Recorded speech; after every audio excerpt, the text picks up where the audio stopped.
What's up, everyone? Welcome to the Carlotta Chat with Show. Okay, y'all, today is like an informal chat for hot topics. Child, I just listen, we just got through grilling. I'm tired. It was some hot topics. I said I was going to do a show today. And I said, I was going to do it later on tonight, but I'm afraid that I'll be probably done fell asleep on y'all. So I said I'm going ahead and do it now, okay? I hope you guys are enjoying your weekend, having a wonderful weekend. I am. It's really been good. Nice weekend. Um, Man, I mean, so much has been going on. I told you guys earlier this week I'm getting ready for my school year, for my master's. I'm trying to decide.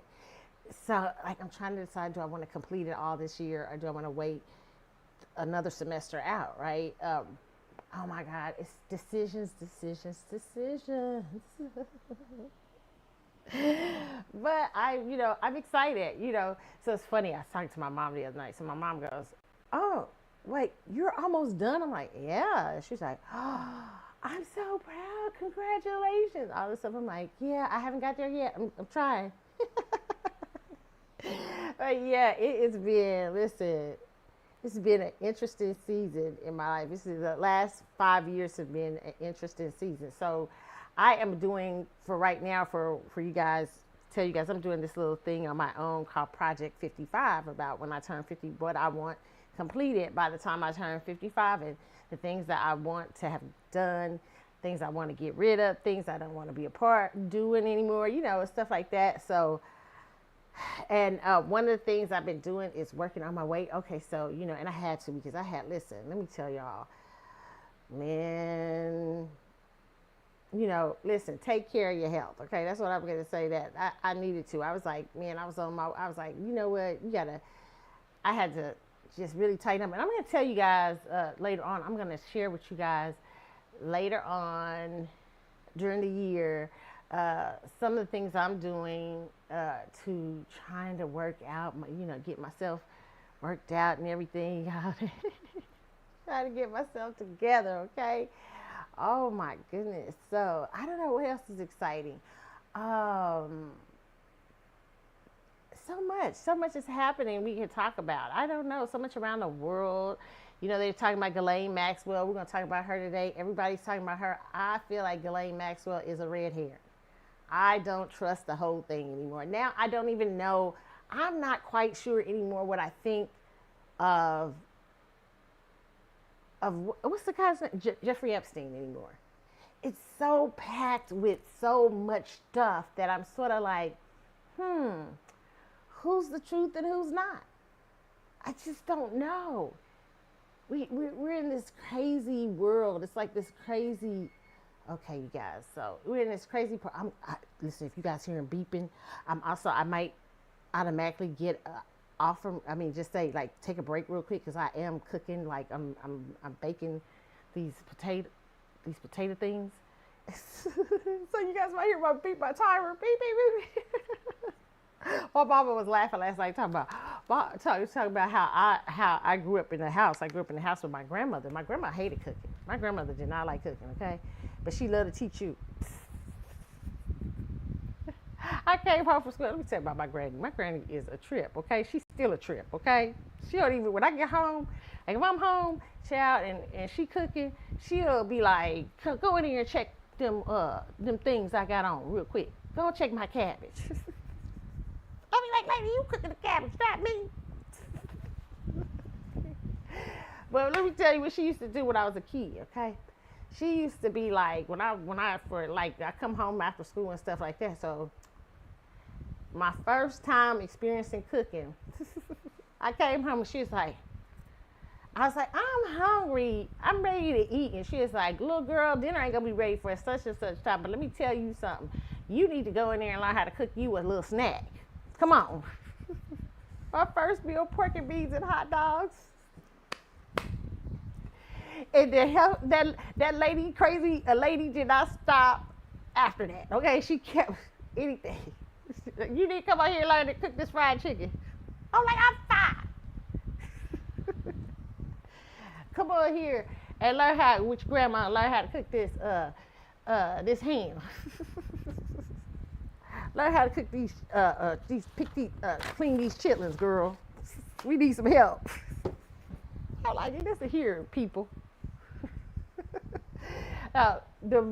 It's just, that I know most Black Americans, we had those same experiences growing up, learning how to cook and stuff like that with our families and stuff, especially Generation X and back, because that's what they didn't play. I think we might have been the last generation. Like they didn't play. Like they teach you how to cook and stuff like that, and all this stuff. So that's just the way of the world, how things went. So I like cooking versus my grandmother, but I just don't ever have that much time. I do it here and there, but I be busy, so sometimes I be going at, like you get busy, but when I do, it's like therapy to me, right? But now I be trying to expand, like for the last several years, like maybe last 10 years, I've been trying to expand out of, because when you grew up in the hood and stuff like that, you know how to cook all the soul food. So I be learning how to expand outside of that, that thing. So it's pretty funny. So, but I did know how to cook a lot of his Mexican food, because my grandfather's, some of his best friends were all Mexicans, and they would bring us food all the time and stuff like that, and we learned how to do it. So I'm going to take a break real quick, and I'm going to be right. Y'all hear my beeping? Okay, I'm going to be right back in just a second, okay? Just a second, y'all. Gotta check on my food. Okay?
All right, guys, we are back on the CC show. Okay, I had to do, a little housekeeping stuff and cooking thing. Okay, but yeah, like I was saying, I actually like cooking.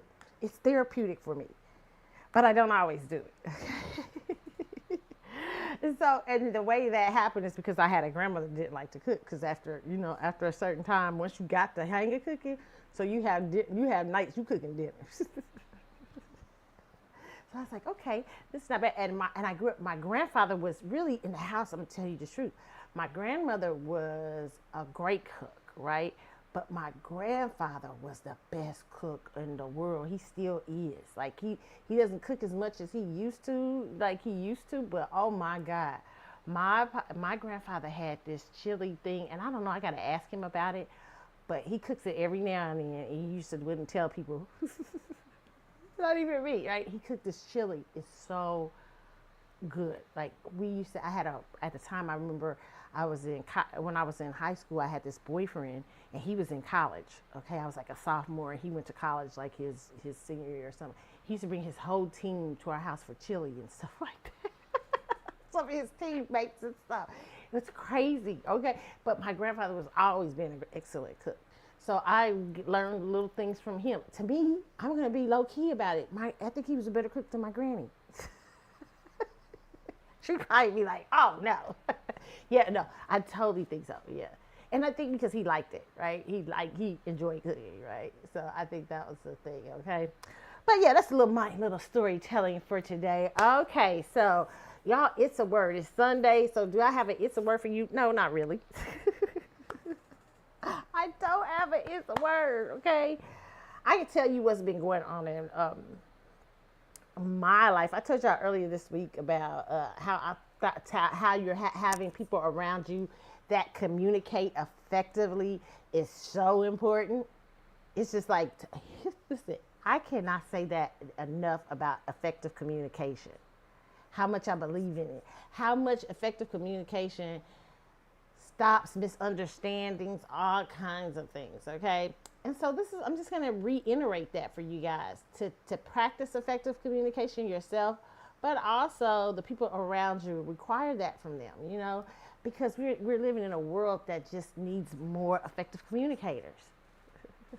I really believe that, okay? And when you effectively communicate, it sometimes, it sometimes can be intimidating to people because we're in a world where people sometimes don't communicate effectively, and so people are like, that's a shock sometimes, to the system. But definitely be the effective communicator. Okay, so remember I told you guys I talked about my 4 guys I watch online. I always laugh, the Playboys guys and stuff like that. I just have a thing. I'm a people watcher. Online is the best place that you can watch people. I mean, when I'm bored, I will go online and just look to see what the fuck people are doing. Like, I'm like, I don't, and here's the weird thing. Something started me posting more years ago, but I really, I don't like to post a lot about myself. I'm so funny. I'm like, I'm so secretive in that way. Like just post my picture or what I'm wearing today or my hair if it's different or something like that. Well, yeah. And every now and then I might post if I do, like if I do something that I'm like, okay, maybe I'll share it, or something like that. But I love to watch people. I just love to watch people. And so one of my favorite ones this week, he was like on a roll. Like he was, and it was so fun to watch. I mean, listen, this guy was on I don't know who the girls are, but he's on such a fucking roll that I was like just laughing my ass off. I mean, the person's probably like doesn't know that there's a person that secretly watches them and just laughs their ass off. Like, what the fuck is this? Like he was like secretly, I guess he was putting out messages, and it's just funny to watch the ladies, like whoever, it's fun. Funny. I had who I think this week what they do, I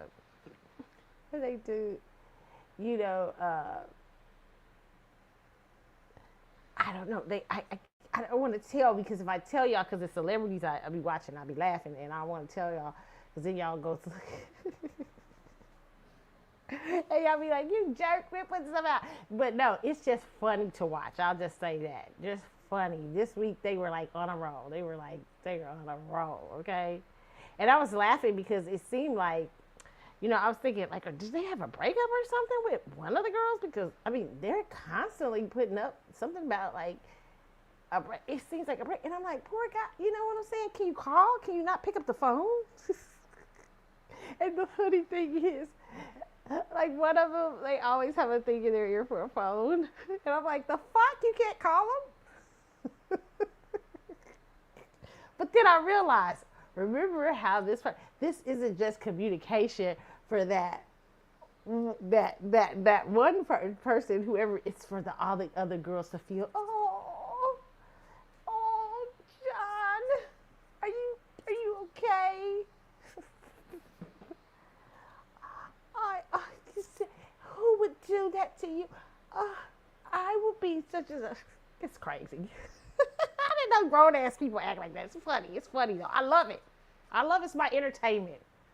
I know I'm quirky and I'm funny and I'll be bored out of my mind and I will watch people. It's just one of my things. I love it. I love this person, watching this person. This is just one person, but it's 4 guys. It's 4 celebrity males who are like people like them. They're like heartthrobs or whatever. And, they just put out the most random shit. And it is funny to watch the reaction. And so this one this week was on quite the roll. And I was like, oh, wow, this is like, I'm getting it's like a real show right now. But I often wonder, like, if you're in a breakup, like if you're in a breakup with another person, like, why do we go online to post about what we're mad about? Like, can we not pick up the phone and say, hi, such and such, I'm like hurting right now, or maybe you're blocked. That might be it. That could be it. Okay, blocked. But usually people get around blockings. You know what I'm saying? But like, I mean, is that what? Oh, but then if your number's blocked, but if you have all kind of numbers, you can have different numbers to go in. I don't know, but I felt this person was like breaking up. And they were just like, they couldn't help, they couldn't call, even though they had things in their ear like a phone thing. I was like, what? And I'm like, huh? Like, call? Like, give them a call? You know what I'm saying? Hilarious. Okay, the funny things you find on the internet. That's just my quirky sharing of y'all today. That's what I have to share that. Funny to watch, okay? But I've realized that those are not for the person that they're upset or hurt by. It's for the others to come through like, oh, John, how can I'm so, what did she do? Oh God, it's such player vibes. I mean, it's so funny.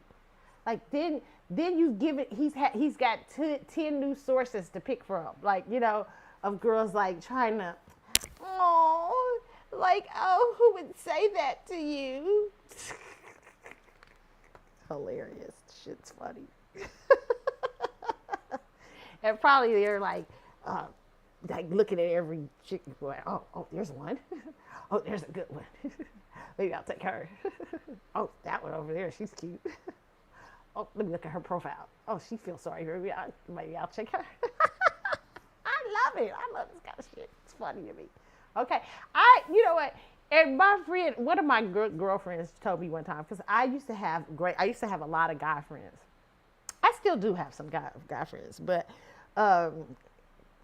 and they all, like, guys, my girlfriend always said, these are guys that liked you and you put them in the friend zone, and a lot of them were really good looking. So one of them was a playboy, and my girlfriend always said I enjoyed watching how he moved. And I said, you know what? But she said, why do you enjoy? I was like, no, I don't. I tried to tell him this was years ago.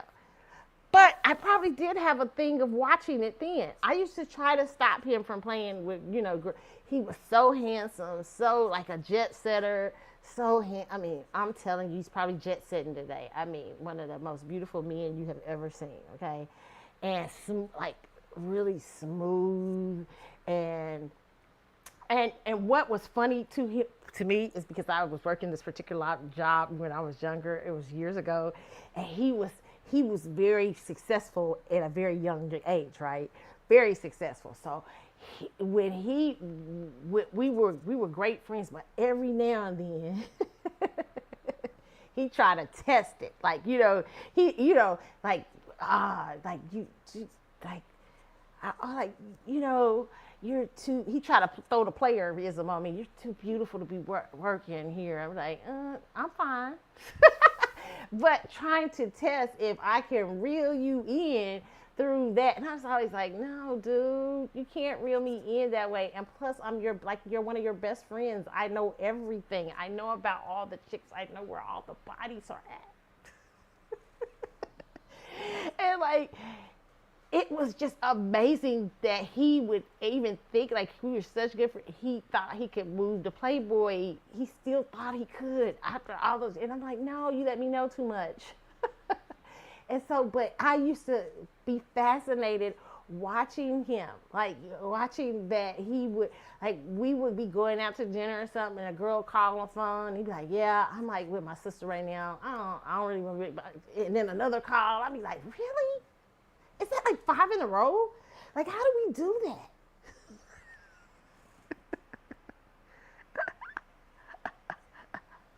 It was just so amazing. So I was amazed at him. It used to just baffle me how, and it said so much to me about certain how men operate, and how, like, there would be 4 out of the 5 out of the, well, 5 out of 5 he wouldn't really care about.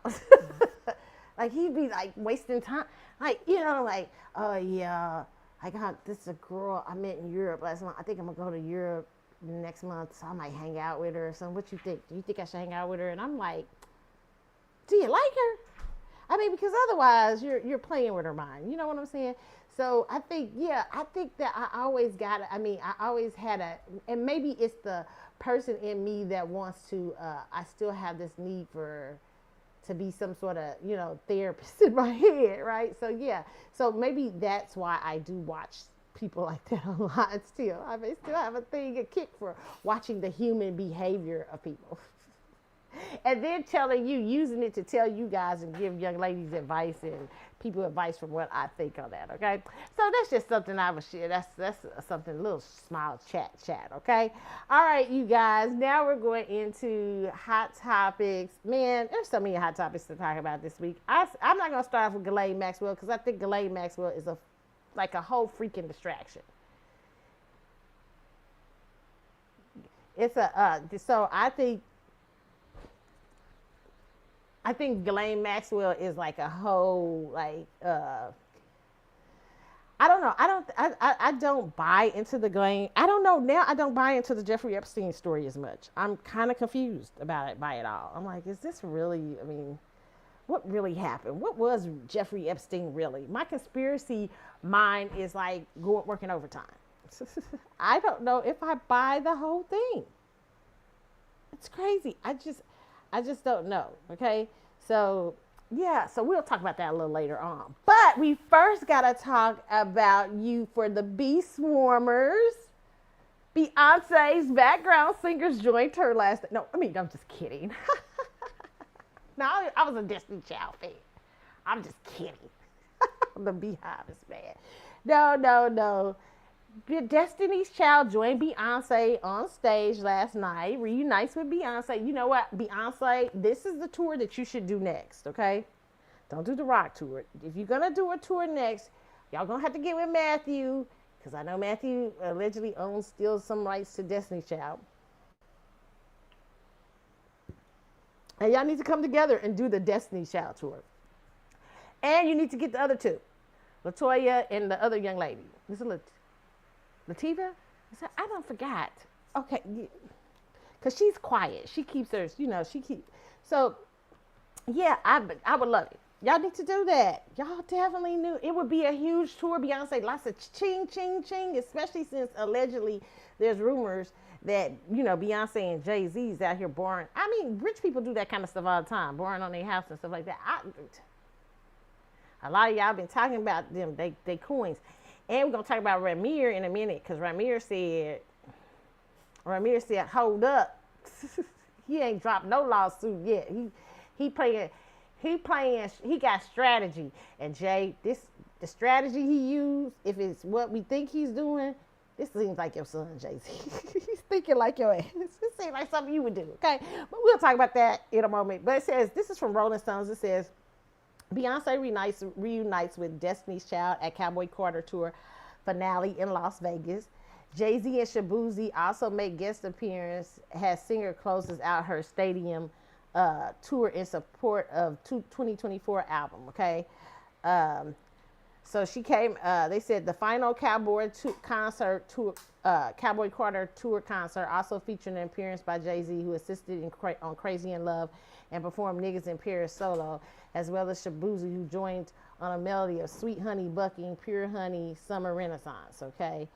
Don't ever ask permission for something that already belongs to you. Beyonce told the, what is it, Alliant crowd, stadium crowd, it's Allegiant, in crowd in the concert's final moments. God bless you. Drive home safe. Thank you for tonight. Don't ever ask for permission for something that already belongs to you. What? Thank you to everyone who worked so hard to make this a reality. I'm deeply grateful. You know what? Can I say I'm gonna tell you the truth about sidebar. This is just my observation about Beyonce. Like, I love when to see her in regular moments, and I don't know where I don't know if because I understand this energy she's in. It's the energy I used to play in when I was in the 7th and 8th grade. No, don't be laughing. Don't say I'm calling Beyonce childish. I am not. It's a very real. I was actually doing it's a very adult thing to do. A lot of adults do it. And what I did, because I found I was like a strange little girl, like strange, different as a young lady. So, you know, I needed to figure out how to make people respond to me, or how to make. And sometimes I realized I stayed in the energy too long. But this isn't being bad. To me, it could be. But what I would do is I would raise my vibrations up when I would go in school. I would raise my vibrations up to, I use my shyness as kind of like I'm really that girl. I would use, and so what would happen, except for the friends that really know me well, a lot of people would start thinking of me like I was like some sort of untouchable, not free, they would make you, like, they would rise you to a really weird level. And so I would have friends, how I would make friends is because some people would be like, oh, hi, Keisha, like I was some like little star or something, but it was the way I raised my energy. It's just the way I made myself sort of an untouchable energy to a point. Like, I would try my best to. All right. So that sometimes makes people react to you in a weird way. Like, almost like you're not, like, they don't react to you like a regular person. They react to you like you're some sort of celebrity figure or something like that. And the reason I did that for so long, and I don't know if people knew that I was doing that. I knew that I was doing that very young because I saw it worked.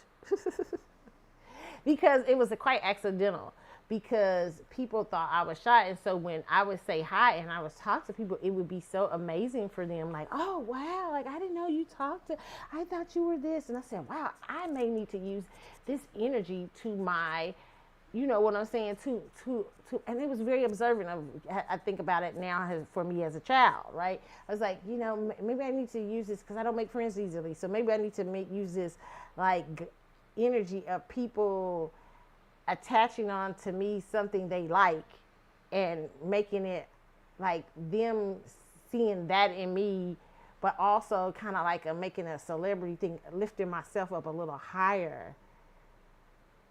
It was crazy. I can't hardly explain, but Beyonce does the same thing, okay? And what I realized is when I got about 15, 16, I really didn't need it anymore, because you, because I realized, oh wow, you got quite the personality, and you just are quirky, and you can't be quiet, and you are this and that, and it's okay. You know what I'm saying? And so with Beyonce, I'm wondering, are we carrying over this this thing so long? Because I just feel like, is it because, for her it was quite the opposite. I think early on in her career, she started talking a lot, and people were like, ugh. People required so much from her, I think, because Beyonce didn't sound, she was very country, and so people would be saying, oh, she's not so, blah, blah, blah, blah, blah. And so I think she determined at some point, let me shut up, let me stop, or let me, and they like to say, because the audience is in their business, no, that's not, I don't believe that's why. I believe you stopped because you just didn't want people, first of all, there's a couple of things. I'm wondering if she doesn't talk as much, if she always sounds robotic, and I don't think it's just because of interviews and stuff like that. But I'm wondering, because even when Beyonce does those specials and stuff, and she talks, it's very from a robotic place. It's never, I don't remember, I don't see that natural little kid that I used to see. I mean, like kind of natural and flowy and stuff like that. And that, that happens. Entertainment can change that in you, and being in the public eye and thing. But I think it's harmful. It looks harmful now. And so I'm wondering if is it that we are just, we don't want to, I don't know. It's just weird. I feel like she's staying in that, whatever that energy is, too long. Like she's trying to stay ethereal in a world where ethereal stars don't exist anymore. And thank God they don't. It's always a plus to a new age of things. Even if we don't like, sometimes there's not, but sometimes there are. I always thought the dawning of the real celebrity was very good for the public, because what would happen in times past, now everything I don't think is good, but certain things, what would happen with celebrity in times past, people would not understand all the things that went on. Celebrities were almost looked at as non-human. And so when something would happen to them, or they kill themselves or do something like that, people couldn't be like, what happened? They had a great life. But now that you have more insight into those lives, insight into how that they're living and things like that, and they're not gods, there is it's information for future generations about how you enter the celebrity world, or just people in any generation, how you enter that world, how you, if your job, like acting or singing, something that you love to do, your gift becomes more than a hobby, or becomes more than becomes more then it starts to make money. It starts to be the way people live around you. People are depending on you to live, right? So it becomes that. And I think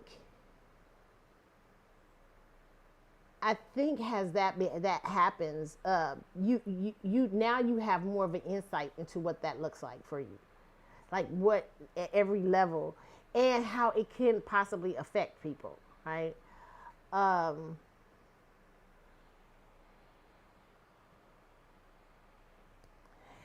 Yeah, I don't know. It's some things I saw ever since I saw that Miss Tina where she was crying and she was talking about her mom and how her mom helps her and stuff.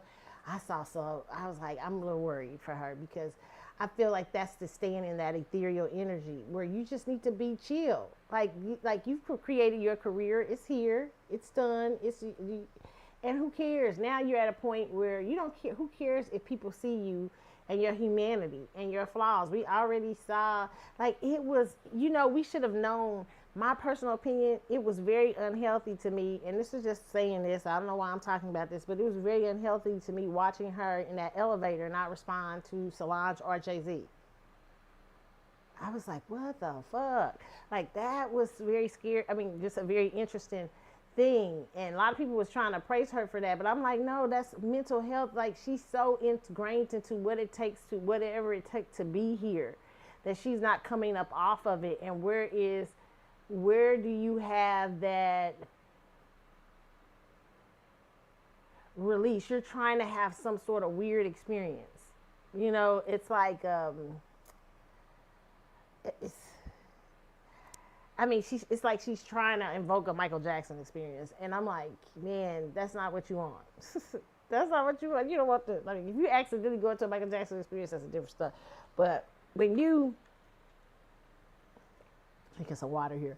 But when you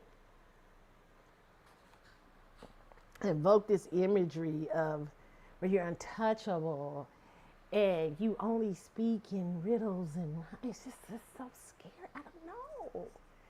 It's like, what, man? You gotta stop, and you're gonna fall off of that. You cannot be that to everyone. And I'm worried for her when that time comes, if it ever comes in celebrity, because the celebrity world it's sometimes y'all like people, sometimes y'all don't. That's the public. That's the public, and that ain't just black people. And I'm gonna say that's the general public. Sometimes people like you, sometimes they don't. Sometimes people, that's why, the praise of, yes, it is always good to want an audience that cares about you and loves you, but understand that you can't put all your fruits in that basket, because people will, the next minute they ain't gonna like you. Like, girl, I don't like that album. You could have kept that. You know what I'm saying? People sometimes it's the truth, and sometimes it's not. But you're in the business of that, and so my thing is that she tries to create this ethereal thing that celebrities used in the 70s and the 80s, and the time for it worked in that time frame. And to me, in my personal opinion, it was an alignment for that time frame. But you're trying to work against that energy now. And so I'm wondering, what does that do when something happens that it all breaks? What does that do? It's very interesting to me. She's another interest that I'd be like, but I really, I joke on here, and I tell this, like, a lot. There's not certain things I like about some things I like about the Beyonce brand, some things I do not. I like Beyonce as an artist, but for real, I'm not trying to be funny on this point. I came a little concerned that I saw that video, because I saw something more going on. And I was like, oh my God.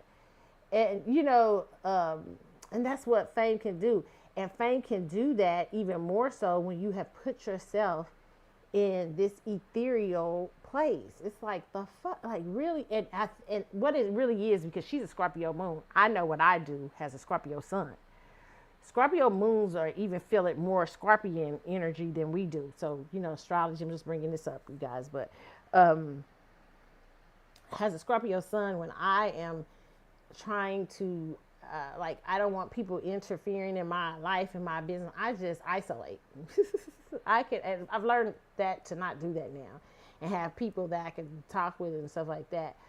But for her, being a big celebrity, I think that there is so much isolation going on around her, so much this and that, so much not being able to feel the world in the way that she probably needs to at this point, because at a certain point you have to evolve out of that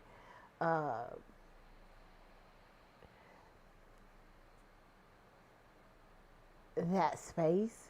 That, it could be depressing. It could be a lot for somebody. So I wondered about that just for her.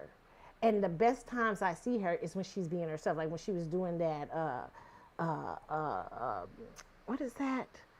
that, and it wasn't so constructed. What she was doing those birth things where she was, she was telling people's on the stage, she was bending down and grabbing people's thing and looking at their, what is their, what their sex of the child was and everything. I thought she was cool. She showed a lot of cool points, but here's what I'll say, my personal opinion. Her people, this is my personal opinion. Ain't nobody got to believe, because I know all y'all love and y'all dress up and everything like that. I done went to the concert and dressed up too. It's Halloween, okay? But here's what I'll say, and especially if you're playing in the energy of witchcraft, stop that. Stop it. Okay, you can get out of hand, okay? But what I will say, to her people, you have done her in some ways a disservice in my personal opinion, of blocking her into a space where she can't move in terms of certain things. Like, it's just weird. Like, the country album is weird. Why is the country album so real? Because Beyonce didn't have time to ground.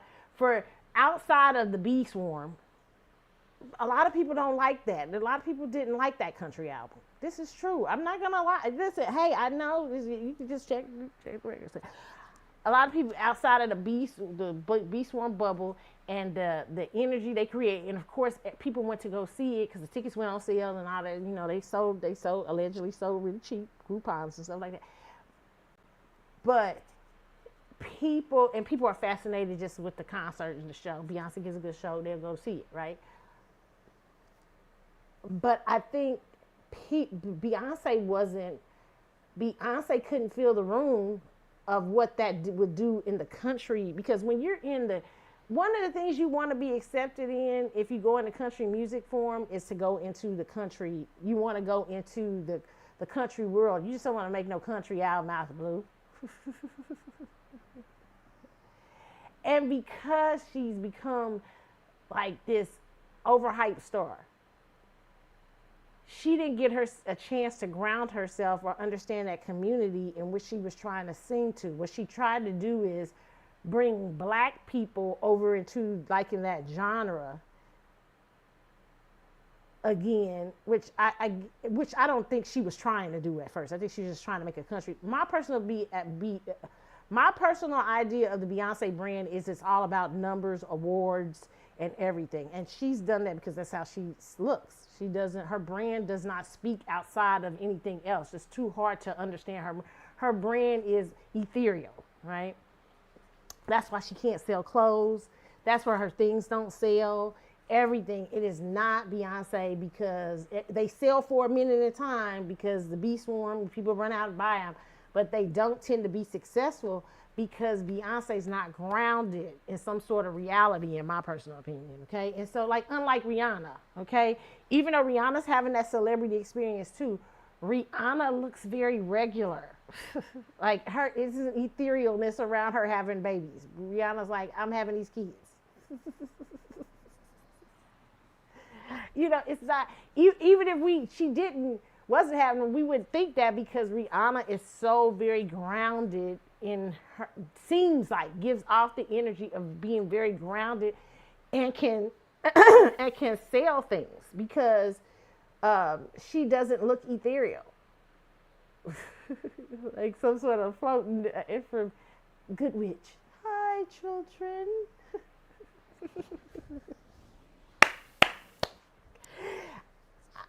I'm saying this out of concern now, so y'all be thinking, see what I say when I be mean. She needs room to ground herself. Like she does. I mean, all the fucking secret. If I was her, I'd be like, fuck, I'm about to blow up all this shit. Okay. When you get tired, you get tired. I'll be like, I'm about to blow up all this shit. And one day she will, because she's a Scorpio moon. She's going to get tired and she's going to blow up shit.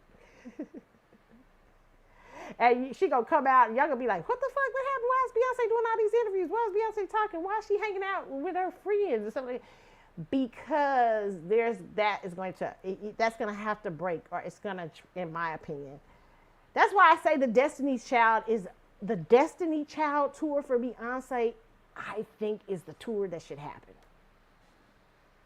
the next one if she does. Don't do no rock albums. Don't do none of that. Don't try to go into somebody else's lane because you don't know how you look to the outer public outside of the beast swarm. And you don't see why you're not grounded enough to not where you're not selling things as much as you should be. And there is this illusion I feel going on sometimes around celebrities. Some celebrities don't know the illusion. It's an illusion until it's broken. And then you're like, whoa. Then you're like, wait a minute, hold on. Y'all didn't tell me I wasn't selling records because people like are thinking I'm this or thinking I'm that and this and that and what? Y'all didn't tell me that? Oh no, it wasn't. Those are the haters. Those are, you know what? But the haters buy records. Like y'all didn't tell me that my stuff with my clothing line didn't sell because it was too expensive or it was too this or it was too that. I need to ground in myself. Not that I'm not saying that being a celebrity takes a little bit of delusion. That's facts. Anybody just does. Okay, if I became a celebrity tonight, I have to work in some area of delusion. That's what it's supposed to be, okay? But you also have to stay grounded a little bit in the real world to feel what things are going, and that's very hard to do for them. And you got to make sure you got a good team around you that understands that understands the need for you to be grounded and know what's going on within your world and not look so ethereal. I feel like that is working against her. And it has always worked against her, where she thought it was working for her. And listen, Beyonce, what I would say to you is if you're coming into the age of, I just don't think etherealness works for you anymore. I think that you're going to have to find a way to learn how to be an effective communicator. Like you got the money and everything. Like where you don't look like, where you learn to be able to, and you're a Scorpio moon, so you can sense people's values, sense people's energy, sense people around you, where you need to learn how to use that to your advantage, to touch people, to beyond the surface stuff. Okay, your stuff is very surfacey. You know, your fans show up at them concerts and stuff like that. But this time they had to be coaxed out with sales and stuff. That's how much the brand is hurting. In my personal opinion, they're not telling you that. It doesn't seem that way because what they do is they bring out all the celebrities at the last minute to your concert and gave free tickets to, and everybody dancing around with a horse and they trying to hype you up and everything like that.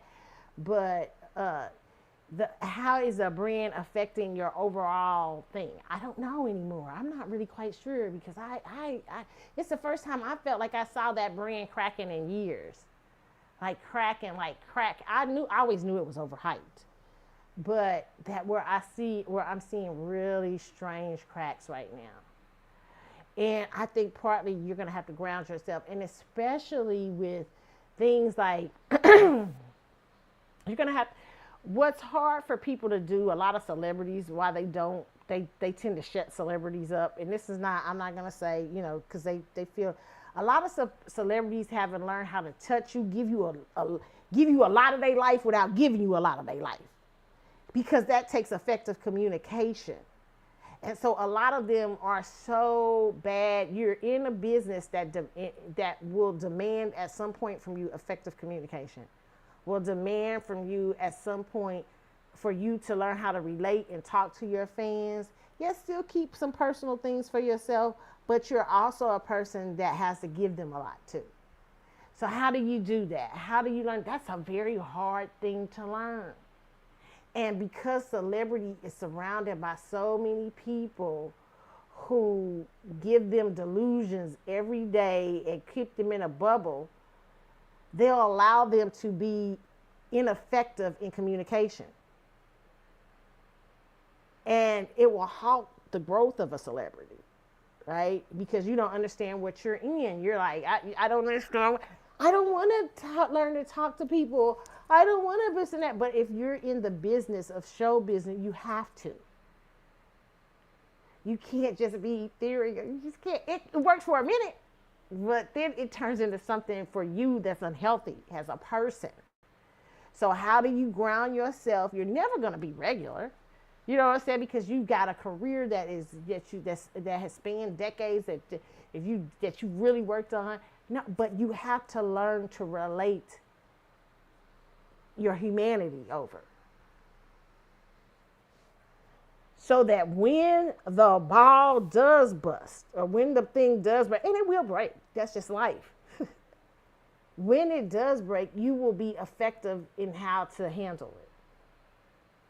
But what happens with a lot of celebrities is they're not effective. You know, one of the biggest, greatest movie I saw this in, Bohemian Rhapsody. What was that movie about Queen and about the life of it was. Let me just say this: it was very eye-opening to what celebrities go through and the need for growth.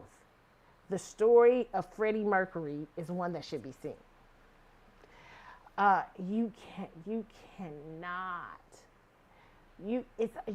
survive in that kind of thing. I really became, and I joke all stuff all the time, but for real, when I saw that video, I was like, ooh, you know, I knew that it's the failure to ground yourself. So if I was her people, what advice would I give her? If you're gonna do any tours next, scratch the rock album. Don't be bringing that out. Piss people off, because rock and roll people are just gonna be like, they'll be a little bit more open than the country people. But it's you failing to ground yourself, failing to read the room again, forcing your energy up in areas that you shouldn't, and then trying to say it's because you're trying to bring back the black thing and all that stuff. But there's a way to handle that. So my personal opinion is scratch that, do Destiny's Child for your mental health. And the reason why I say do Destiny's Child, because you have friends. You have with Kelly, you have, it's nothing like a good girls group time. I mean, hopefully y'all ain't really, it seems like they really cool with you. So hopefully what I would do is come together like coming together in a women thing and doing something very partnership like. That's something that just doesn't focus on me, but expands outside of me to the other people in the group. Definitely like that. And where we have a show where, like New Edition does. New Edition has a great, like when New Edition comes together, all fractions of them work. Like Bobby, they come out and do Bobby's song, you know, everybody's talking, you know, and then, you know, this person comes and Ralph does his, you need a man with, you know what I'm saying, it's sensitive, you know, everybody does this, and BBD do me, baby, you know, it's everybody, okay? For you, Beyonce, I think that will work for you for mental health wise, because you're outside of your bubble. Now you get a chance to focus on other people in the group Destiny's Child and letting them do something. And it looks good for you. And it gives you a chance. I think, I'm going to tell you the truth. You might need to reconnect back to Matthew in some way. You know what I'm saying? I would probably even say, let him manage that tour. If he can. I don't know how his health is wise and everything like that. But if he can. Like, if you can put your things to different, and the reason why is because I think you need to go back to the beginning. I think you're I can see it. I just didn't like what I saw.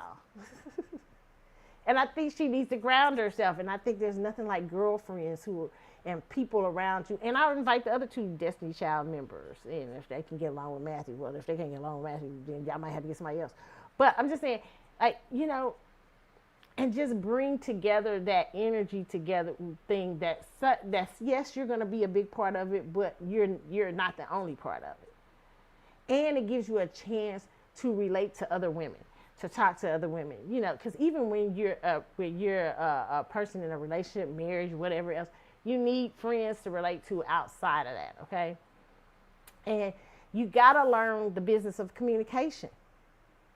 You really need to be learning that. You shouldn't be that, because it'll kill you if you don't know how to, in your industry, know how to effectively communicate, unless you're just going to go into a hole. Now, there's some artists that went into a hole. Even Prince had to do that after a while. I don't think he ever not did that though. I'm gonna tell you the truth. A lot of people think Prince was secretive, but Prince was actually very powerful in giving you enough, like, and giving you mystery. Like Prince, at some point, Prince had to come on with Mate and introduce his wife and give you a little bit of personal things about them, how they lost their child and things like that. He had to do that because he knows he's in the business of that. That is relatable and things like that. But then there's also this secretness to Prince where we didn't see how he related to certain things in other marriages and other things like that. To the point now, which I hate when people pass away. There was just a documentary that was supposed to be allegedly coming out about Prince that they stopped. Listen, I hate estates doing that. You cannot make Prince into some ethereal. They don't want to do that. What they're scared of is the reason they don't like to. If you're going to tell Prince's life story, you're going to have to tell the good, the bad, the ugly. Okay, you can't make Prince into some. We know Mate was young when he was messing with her ass. That's like you're going to have to tell more of his story. You're going to tell more. You know what? Rock stars often have a very unusual life, very crazy things going on. It's not always like the public, what the general public wants to know. And they're often riddled with flaws like you are. But you just ain't on TV. And I just believe it gives great life lessons and stuff like that. But Prince was masterful in letting you know enough. That it fed you, letting you know he was human, letting you know he was funny. Some of the best Prince interviews. A lot of times people didn't know Prince was funny because they wouldn't watch checking for Prince's interviews. Prince had tons of interviews. He would give out interviews all the time. Like, you know what I'm saying? And they were very Gemini-like, with a little bit of Scorpio thrown in because he's a Scorpio rising. So he was, but yes, very effective communicator too. Gave you just enough. And knew how to pull back. Gave you just enough. So a lot of times when you don't see people in the press and stuff like Beyonce, it's because they are not learning. Their people are not teaching them effective communication. And a lot of times too, in the entertainment industry too, is you think your biggest stars are just big. You know, they have control. They're probably the ones with the least control because they have so many fractions pulling at them, and to the point they'll use them up until they don't care no more. Like, they don't care pretty soon. They don't care if you spiraling, Beyonce. They don't care if your mental health is breaking down. They don't give a fuck. They like, you better get this money, get this shmoney that we gave you contracts and stuff like that for. And so at some point, you still have to learn how to take back your life. You have to learn how to do that. How does that happen? How do the people around me not do that? And that's very hard. So, it's very interesting. I just thought about that with the Cowboy Carter tour and what I've reflected on and noticed about Beyonce. Just do the Destiny Child, do the girls thing. You need girls. You need to ground yourself in girls. And if it's not going right, I don't know, the Jay-Z thing. Jay-Z got kids. Let me tell you something, girl. Let me tell you something. I don't know who's advising y'all. And I don't know if it's pressure on y'all from lawyers and all these types of people who just don't have a fucking clue. They just say stuff because it becomes ethereal. And so much stuff is based on, oh, you don't want to do that, Jay, because if you give him a thing and you give 10,000 others, and if you do this, and if you do that, and you do this, the first thing is this. And I'm just going to tell the truth. Hey, listen, I don't know my little old self, but I got some wisdom, I think, a little bit. You know what I'm saying? Shoot, sometimes I use it for good. Sometimes I can't use it on myself, but I give good. I think I get some good wisdom. Here's what I say. If Jay-Z, if you have been a hoe over the years, and you've been out here screwing women without condoms in the last 30 years, then you might need to leave a set of DNA on file for people to come and check to see if they got, kids by you. Because, and I know, and if you have been that man that, like that young lady, I think part of Ramir's problem, and I'm getting ready to get into Ramir now. Part of the situation with Ramir that Jay-Z may be having a problem with is the girl was 16, he was 22.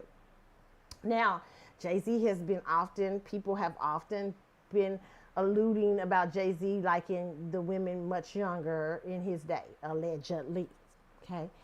from Foxy Brown to other stories and stuff like that. We don't know if they're true or whatever, but you can see the concern that Jay-Z would have if this proves to be his kid, right? Now, my personal opinion on that is you don't know the situation that was. You don't know if the girl lied about her age. You don't know none of that, right? So I would say you just don't know. He might have thought she was 18 or 19. I mean, when I was 16, I looked like I was 20-something, okay? I didn't look young. So it'd be easy to lie if I wanted to. So we don't know. And then I remember even in the R. Kelly documentary, there was a girl in the R. Kelly documentary that used to come to R. Kelly's thing every day, trial every day. She knew what R. Kelly was getting charged for, all these things. Yet she still went around these people, and then she got a chance to meet R. Kelly. They asked her how old she was. She lied and told them she was 19. She was really 15 or 16. It was crazy. And she looked old, okay? And she had even a ID that said it, and it was fake or something. Oh my God. You know, celebrities can get in trouble. You know, it's easy to get in trouble with underage girls if they're going to lie. You know what I'm saying? But y'all need to be checking IDs right now in this day and age, okay? It ain't like back in the day. Back in the day, people was doing all kind of wild stuff. But this is the Me Too era, okay? So Jay-Z is scared of that thing. But my personal opinion is y'all need to cut that. And Beyonce, if you can't handle them other kids might be coming forth, girl, I don't know. You may have to do, I had a family that did it. How you gonna say it? Let me put it. I had some people I knew that, the husband was in trouble with a lot of shit. You know what I'm saying? They still loved each other and stuff like that, but the wife was like, I don't want my shit fucked up. Right? So they had to, do a divorce. They were still very much together, but they divorced. Because they had to separate their assets and shit. Okay? Now, Beyonce has children in the situation and everything, but girl, you might have to save your brain. Now, I don't know how people can disassociate you from Jay-Z's brand, because I know you very much a ride or die for Jay-Z. But a lot of people out here do disassociate it, and you may need to use it to your advantage at this point. Because, I don't know. I mean, it might be going down. It could be. You know what I'm saying? And so... And y'all need to have a come to Jesus meeting. It's about time for both of y'all to get real. Both of y'all to have a real, damn, it's just real. And don't try to deny these kids if they out here, Jay-Z. Jay-Z, if you got a daughter and all that stuff, why are you hiding her? Everybody know. I mean, this is dumb. Get your old ass. What? What is you hiding? Why are you hiding your child? I don't get it. They grown as fuck with you, and you old. With Jay-Z almost 60. Why is you hiding a kid? Oh my God. And celebrity stuff, though, it can get so strange. I've heard so many strange stories. It can get so. I'm not saying Jay-Z got no kids. I'm saying allegedly, okay? But I'm saying if he has one, why would you be doing it? But celebrity can get so strange that it can be people around them saying, oh my God, that ages you. That does this. We want you to look a certain way. Blah, blah, blah, blah, blah. You got to shut them motherfuckers down. They work in, remember, all the time. They ground, the celebrity world is ruled in Neptune. Neptune rules the celebrity world. Often you see the sign of Pisces over the celebrity world. Neptune energy is very illusionary. Okay? So you got a lot of motherfuckers working in illusions, and sometimes in your life, you got to know when you need the illusion and when you don't need the illusion. And they come to a point where the illusion is cracking all around them, and they got to do something about it before they crack up, okay? So that's what I would do, just, and start being look like a girl's girl. And it'd be healthy for Beyonce to look like a girl's girl, hanging out, go see shit. Go a couple places, quit, go to go to Target and go shopping and shit like you used to or something. Go to groceries. I mean, ground your image. I think that's important for her, okay? Health-wise. Just my advice for the day, okay? But congratulations to her and the Destiny Child. That was cool to see them together, okay? All right, let's talk about Ramir, okay? Ramir is saying that he is not done in these streets. Y'all think it's now Ramir saying that he is that was a strategy that they will be filing again. Dang, Jay-Z. When he talked this time, I ain't gonna lie with Jay-Z. Ramir looked like you. He looked just like Jay-Z. I know what to say. He looked like Jay-Z. Ramir looked so much like you. And he sounded like you. Now it still could not be his child. You know, I've known a lot of cases where people look like somebody and they want their kid. Okay, it's so hard in this case because this case is becoming so big and so out of hand. And let me just say this, because they've made it that way. They probably could have settled this privately years ago, but because this kid is defiant. Whoever he's a grown man now. But this kid, Jay-Z, that reminds me of you, just defiant. He ain't letting go of the shit. He been out here for about 10, 12 years. Okay? So, because they've let this shit go on, it's become so big. Ramir, I don't really even know if you'll ever know the truth, because Jay-Z them got so much money and so much powers and things behind Jay-Z. You have to make sure. Even courts can be influenced by these people now because, you know, it's so much money and power riding on the brand of Jay-Z. Jay-Z looks like an executive to a certain world. So he's not only is he the face of Rock Nation, he also, even though a lot of us believe Live Nation sits in back of that, but Live Nation have a lot invested on Jay-Z. A lot of people have a lot invested in him. And so Ramir, you can begin to, it's already breaking, okay? But it can break even more if Ramir is found to be his child, okay? Because people going to be like, what the else the fuck you lying about? You know what I'm saying? Then it can open up a can of worms.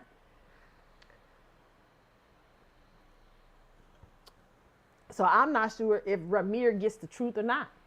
Because do these people, I'm not saying accusing these people of doing that. I'm saying because he has such power behind him, unless the powers that be are mad at him and ready to take him down. But because he has such power behind him,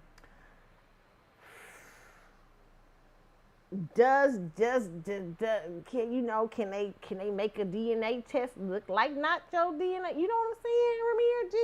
Because it's gotten that where it's gotten. It's gotten this to this point. I don't know if he ever gets the truth. I would probably drop it myself. I'm gonna tell you why. Not because I don't think you're not my daddy, and I know that time will get you. If I was Ramir, that's how I feel. Whatever. But the reason is because of all the things that are surrounded behind the brand of not only just Jay-Z, but then Beyonce's people come into that brand too. And that is a hurdle because these people, all tied to these people, because they're product placement people, are corporations, products. It's messy, man. And Ramir might be out here fighting a hard game. Now I was listening to this lady the other night. I forget her name, and I forgot her name, but I was listening to a celebrity news person on YouTube, and she was saying that a lot of people are saying that people who don't like Jay-Z, that are powerful in the industry, have gotten behind Ramir, allegedly. I can believe that too. Okay.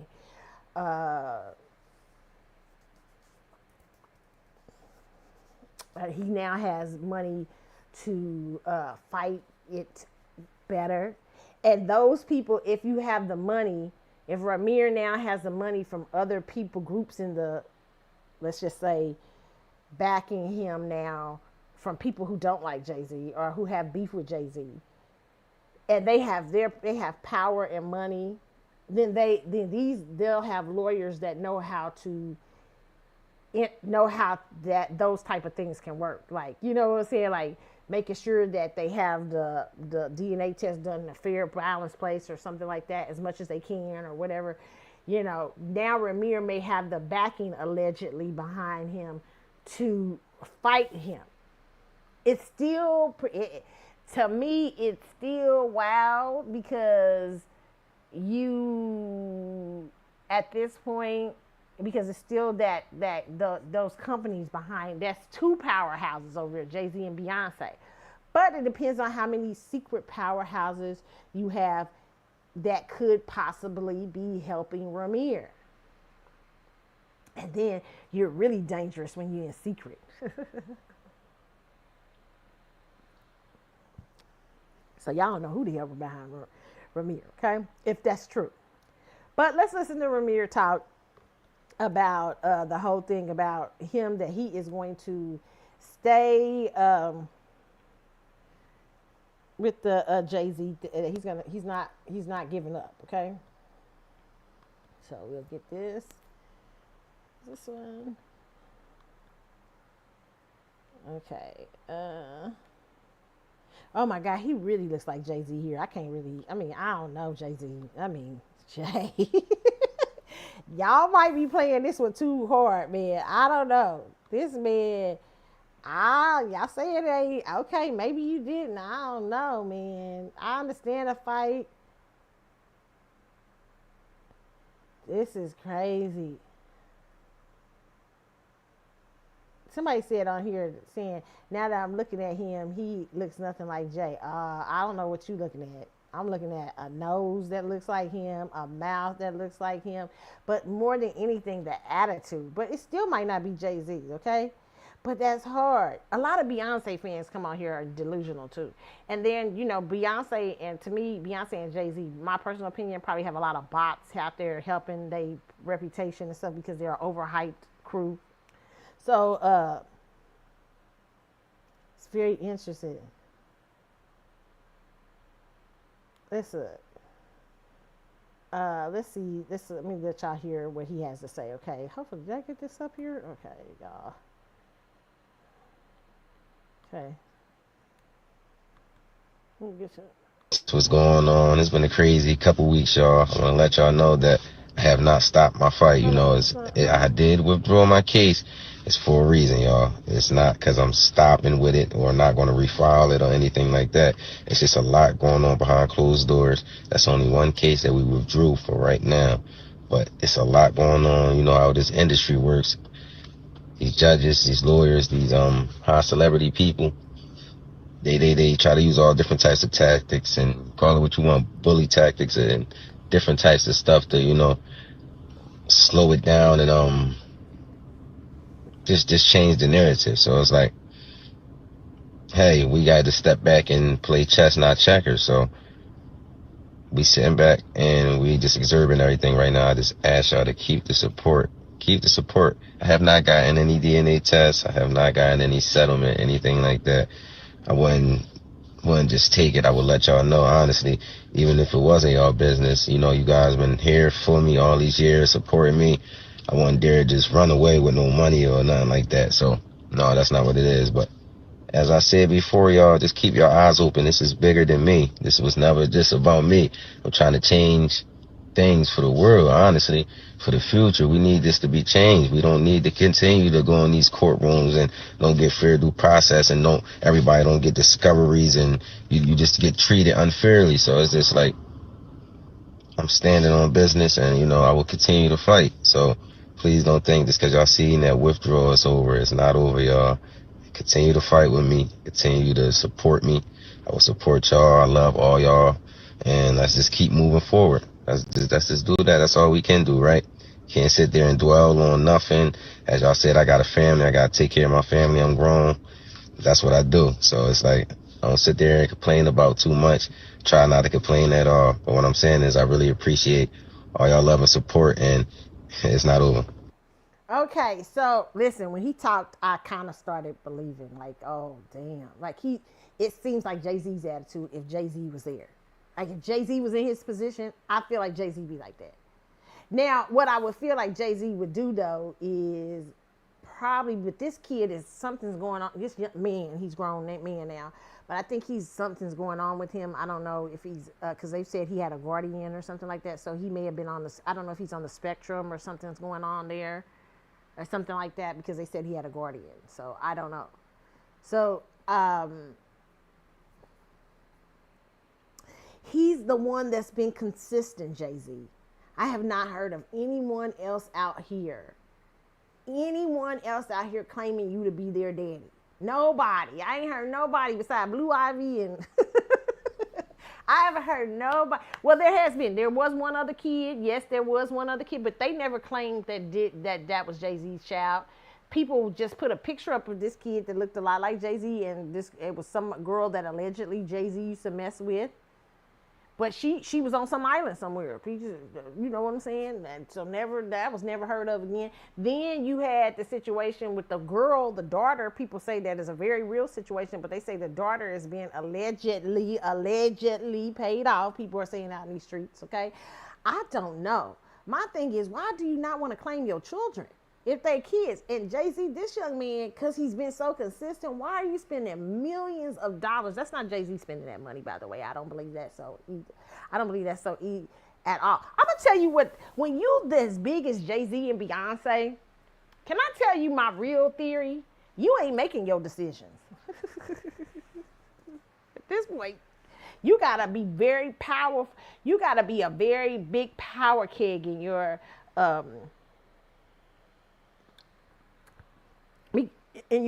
life to do so, because the lawyers come in, insurance come in, Rock Nation comes in, Lion Nation come in. What else he own? He owns so much. He's expanded. He don't own it, but these people behind him do that, and they put him as the face. What allegedly? That's my personal opinion. But what's behind? He's also in the sports agency. He's expanded. He's done so much. Okay. That these people now come in all saying, hey, you cannot, we have to fight this case. And he might be saying, hey, I'm just ready to do the DNA test. They like, you know what that can do to you if we do this DNA test and they find out that's your kid. She was 16, man. You just had a person accuse you of raping a 13-year-old with Diddy, even though the woman dropped the case and said it wasn't, they just let it go. Allegedly, I don't know. And he sued Busby and all that stuff. But listen, it's still that energy out here.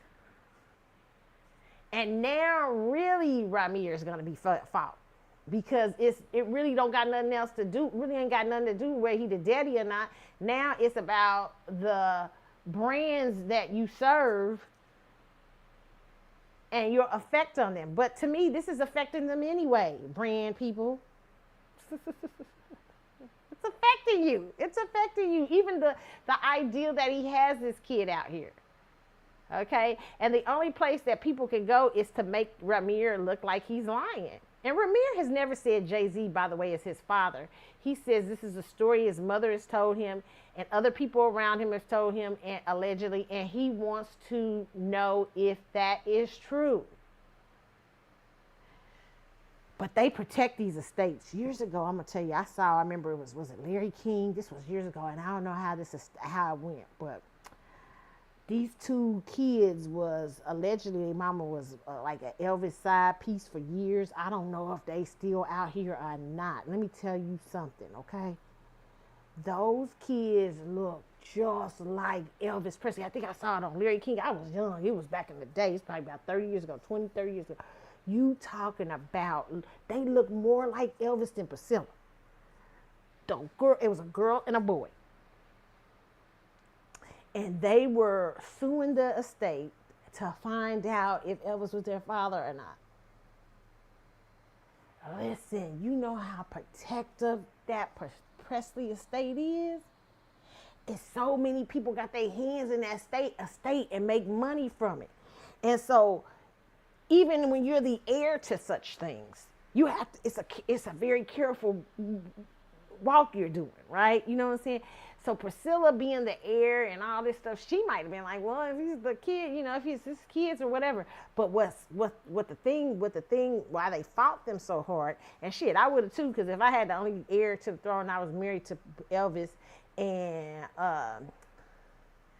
my thing is I probably wouldn't have fought. I probably would have settled with them quietly, but they could not have the estate because that estate belongs to my daughter. I married this man, and if I'm Priscilla, I'm protecting the fucking estate at all costs. I'm not ignoring the kids.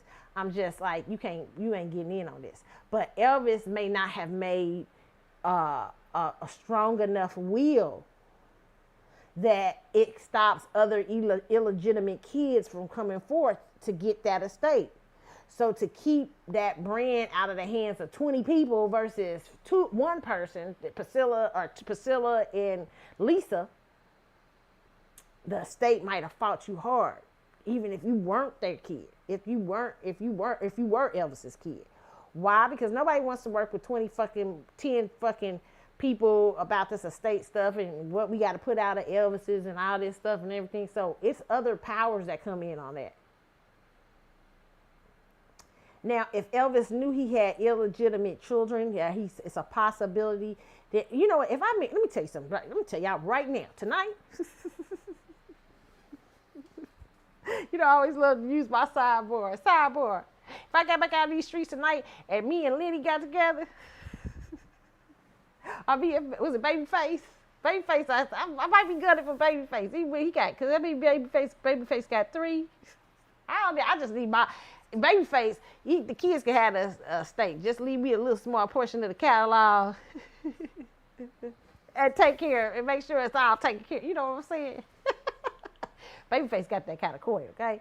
No, but let me use Lenny Kravitz as an example because he has one love child that we know of named Zoe Kravitz. Okay, me and Lenny got to date and it got real good, and we like, we gonna go ahead and do this marriage thing. Okay, me and Lenny gonna get married out in these streets. I'm like right there, and I'm not, now. And if I adopted a child, I had children, whatever. Listen, the estate gets tied the fuck down. It's only Zoe, and this kid getting on this estate. Don't lock him out. I be telling him you gotta lock out everything that you. I don't got no other kids out there. I don't give a fuck. Lock them out if you don't got them, because I don't want nobody coming up. Because you rock stars live a wild ass life.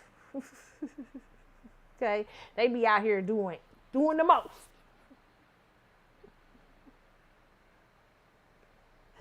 Slinging penis all over the place. I saw somebody I was watching something the other week, and what was I watching? I forget what I was watching, but I was like, man. I ain't gonna say it. Let me do that now. But listen. But they be slinging penis all over, not just the country, but internationally. Okay, so you have to, if you marry one of these dudes, make sure, and you have children by them, lock the motherfucking estate down. Make sure any illegitimate heirs cannot benefit from this, or maybe he leave a fund for illegitimate heirs, but they ain't touching this catalog. They ain't touching this, okay? Because it becomes a lot of things in that. And I don't blame women for protecting their children or themselves if they've been in a marriage with these kinds of men, because a lot of times they go through a lot. Like Ozzy Osbourne right now, you know what I'm saying? Him and what's her name been together for years. What's her name? I forget her name, but I don't know why I'm going blank with Sharon, it was his manager at one point. So I'm sure Sharon locked that shit down, because Ozzy was probably out here doing a lot of shit in the early days. So his ass got where he's so old he couldn't do no more. Okay, but he was out here.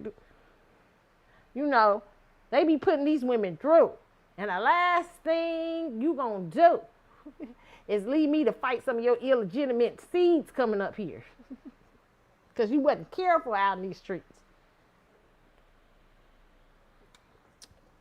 So I'm sure she got that locked up and settled up, okay? But I'm just telling women, you have to, if you're going to be with these type of dudes or any type of man, if you got a womanizer, a playboy, whatever, no, do you think you got kids out here? I don't have any kids. Was you out here was you slinging dick from all over the place without condom? You might have kids. Okay, so you gotta lock this shit down. Especially where men do not know, have no clue how many women they have been with. They can't even remember them. Those are usually those rockers' lives. Okay, that is fucked up, but it is what it is. Okay, so you know, and so many people, once that person has passed, and if you're a woman left with that or left with the estate planning and all that, there are so many other people. It's just like Vanessa Bryant right now. Okay, I mean, tragic what happened to her. To lose a child is even more tragic. But Vanessa is not the only person. When Kobe passed, Kobe had so many things attached, things, business deals, all kind of things that he had going on with that estate. So a lot of people are connected to his estate in some way, or so whatever happens to this estate of Kobe Bryant's affects their image, affects their energies for the deals that he had for certain things. So she has to be an executive of all of that. And he was a basketball star. Okay, and we already, allegedly, y'all be telling stories out here about how Kobe was out in these streets. Allegedly, okay? Allegedly. I got hoes in different area codes. Area codes. Okay, I don't know if that's true. I know that's how he had to buy that big old ass ring to get her back and keep her before she was about to divorce his ass back in the day. Okay, so listen, she got to protect that estate. Ain't no illegitimates coming up. And I don't know if he protected it enough, but she has to.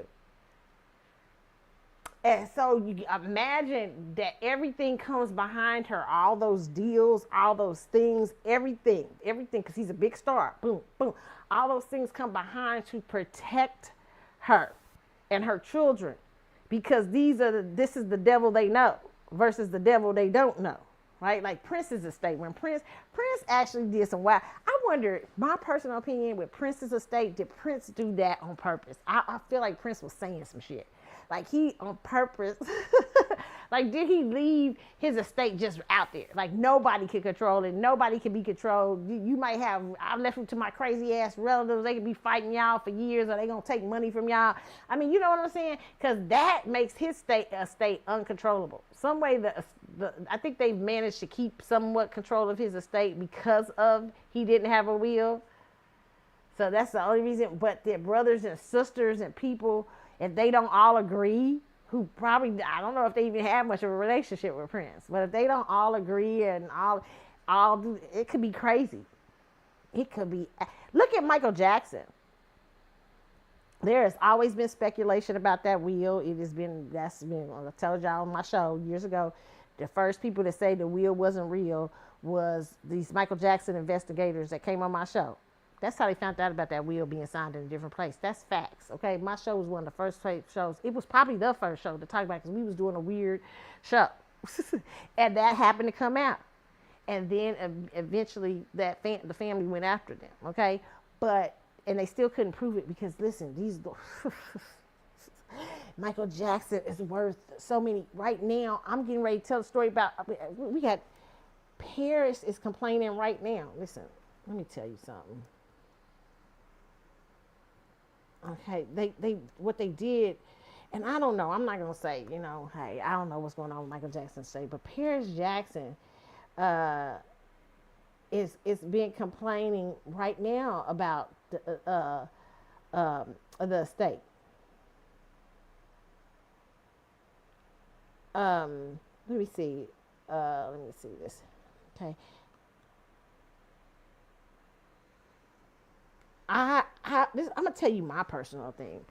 A lot of people said at the time that Michael passed away, John Branca, all of them, he did not like them. He was not feeling it, okay?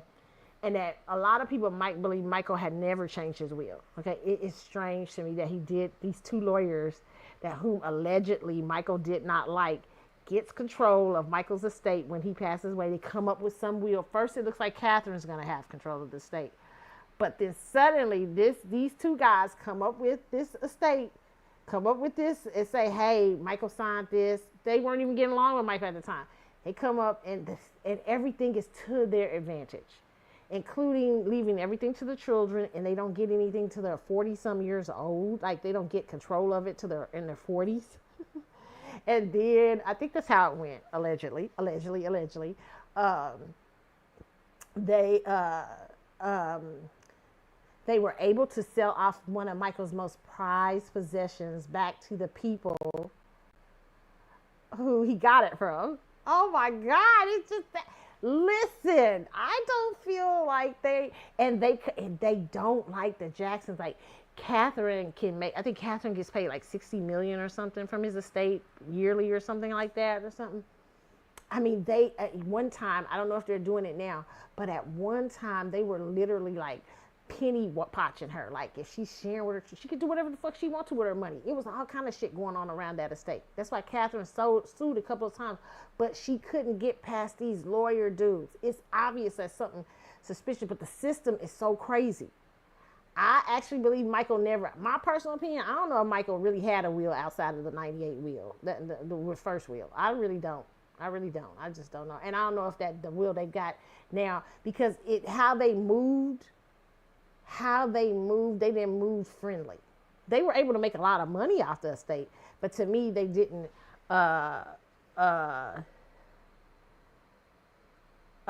move very friendly, okay? But I'm going to read both things, okay? So, Paris Jackson, as we go into this, Paris Jackson questions payouts made by father. Michael Jackson's estate is concerned over premium payments, okay? This is from People magazine. It says the court documents obtained by People refer to over $600K that was paid in 2018, okay? Michael Jackson's daughter, Paris, has become concerned regarding payments made by her late father's estate, okay? It says, according to court documents obtained by People, Paris, 27, has a beneficiary of her late father's estate, objected to a request for court approval of and was concerned with the estate executor's alleged practice of granting so-called premium payments for unrecorded attorney time, much less paying 100% of any such extraordinary amounts. Now remember, okay, if I was these kids, listen, if I was any of these three kids that was getting ready to get that motherfucking estate, I'd be taking business and law classes. I'd be becoming a motherfucking business person and an estate lawyer, entertainment lawyer. I'd be ready for their asses. I'd be ready to look at the loopholes in that shit. It's not cute. Let me tell you something. Listen, if you're serious about the business of your daddy and they made that estate, what you need to do is get serious about the business of running his estate. Somebody needs to become a business person. Whoever the business person is going to win that shit too. Okay? Become a business person, and so you can start looking into the loop. Now, they might not want to look into the loopholes because I really don't believe I really believe that it was really that first will that might have been right. But I digress. Okay. According to court documents, it says the documents filed on June 24th named 6-month period in 2018 when the executors requested approval for $625,000 in payments to 3 law firms for what Paris describes as uncaptured time, without explaining as to why counsel was incapable of recording unbilled time, or why such a failure should not preclude payment. 2 of the law firms have received their prospective premium payments, violating the court's order allowing only partial payments of attorney fees until court approval is obtained. The filing claims. Even worse, those payments appear at least in part to consist of lavish gratuities bestowed upon already well-compensated counsel, the court docs allege.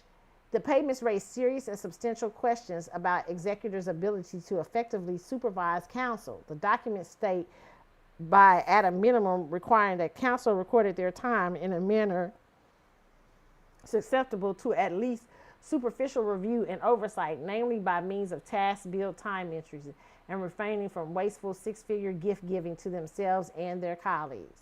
Additionally, Paris' concern regarding the executors' alleged gross lack of diligence in seeking their required court approval for extraordinary fees and costs for the 2018 payments.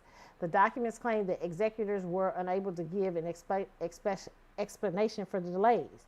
In court documents, Paris attorney Craig Peters claimed that there was no written agreement authorizing the executors to seek approval for fees in 6 months increments in an email dated May the 29th. He also requested a schedule for all the outstanding approvals, both the accounting and legal fees. Okay, so listen, I'm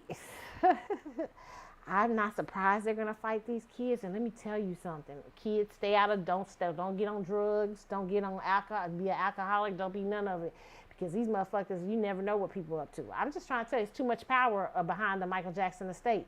Michael Jackson's estate creates billions every year. This is not just the family and stuff like that. These are all these other things that are attached to that estate. And I will say this, just my personal opinion, okay? I mean, you can be expendable. I mean, you know what I'm saying? Don't get on drugs and alcohol. That's what I say. Don't get on nothing that can mess you up. Watch your back.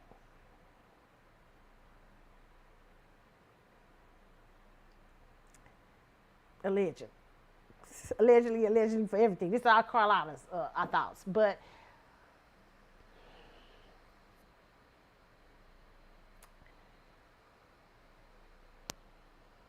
when Catherine passes away, oh my God, I don't know, God, Catherine's been hanging on and healthy, thank goodness, but oh my goodness, these executors, I just really believe, my personal opinion is that that this was set up perfectly for those kids, because those kids are the thing that they could use. This is just Carlotta's theory. Those kids, this is a theory that, and John Bronco and them, I could be completely wrong about, okay? But my theory is that those kids were set up as the perfect group to deal with his estate. I mean, to lead to his estate, because they wouldn't be grown for some time. They wouldn't be in their 40s for some time. And there are so many people probably living off of the estate of Michael Jackson, including law firms. Oh, wow. It's ugly out in these entertainment streets. Okay. Michael Jackson's estate reacts to Paris Jackson's opposing payouts, okay?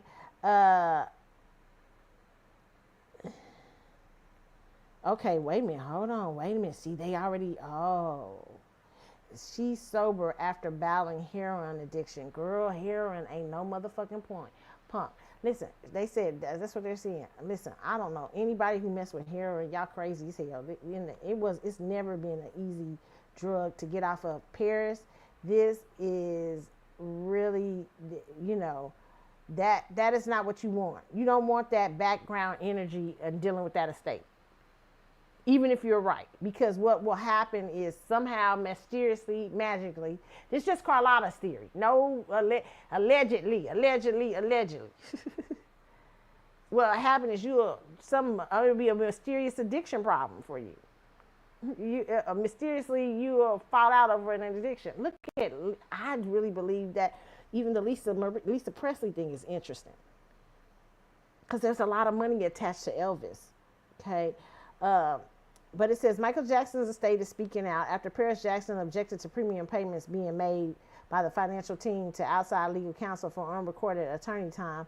The estate co-executors John Braca and John McClain addressed her opposition in a response filing obtained News July 16. In the court document filed July 15, Braca and McClain argued that the extra payouts were appropriate after the legal team helped turn around the estate, which was saddled with $500 million of debt. How many years ago was that?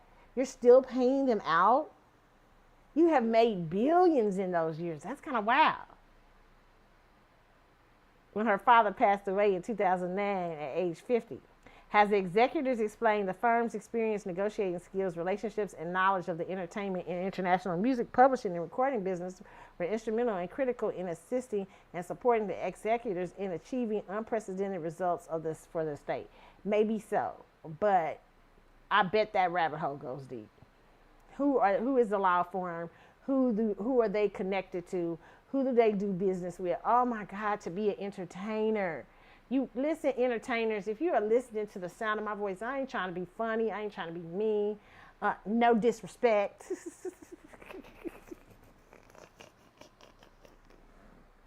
Somebody said when you say no disrespect, you mean to be disrespectful. No, you're not always. Okay, listen, know your business. These people, it's dangerous for y'all because there's so much money funneled through the entertainment industry. Oh my God, I'm listening to this. I'm like, wow, okay. It says additionally, Branca and McLean said that compensating law firms with supplementary payments is nothing new within their field of work. It's not unusual and in fact quite common in the entertainment music business for attorneys with levels of skills, experience, and relationship of Mr. Weissman and Mr. Katz to receive, okay, there they are, to receive a compensation in addition to their hourly rate fee payment.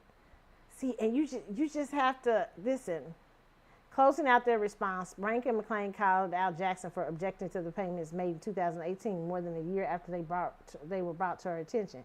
As the document put it, the untimely nature of the objection should lead to the court to summarily to overrule them. You know what? And here's the thing.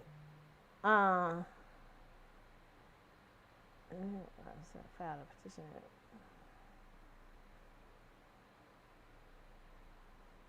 All right. Okay. I'm trying to see this. You know, it doesn't mean that Paris and her is not right on this. I'm just saying, first,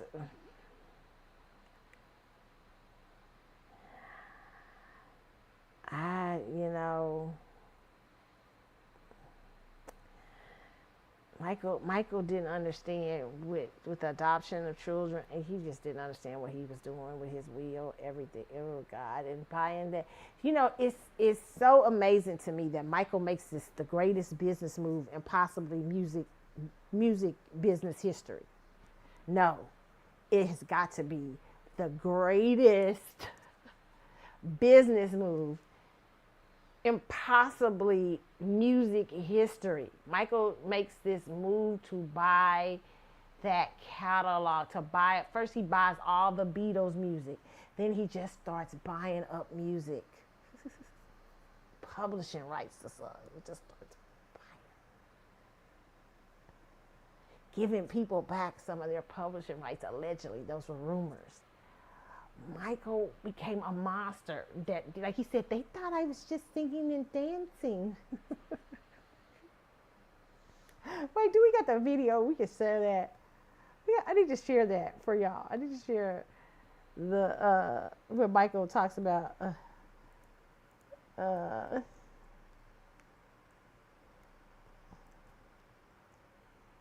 me see. Do we have that video?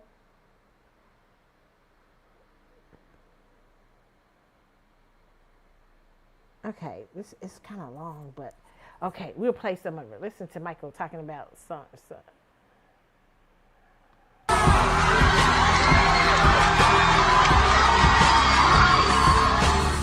Anyway, first let me say, I really don't like to talk that much. I really don't. I prefer to perform than talk, but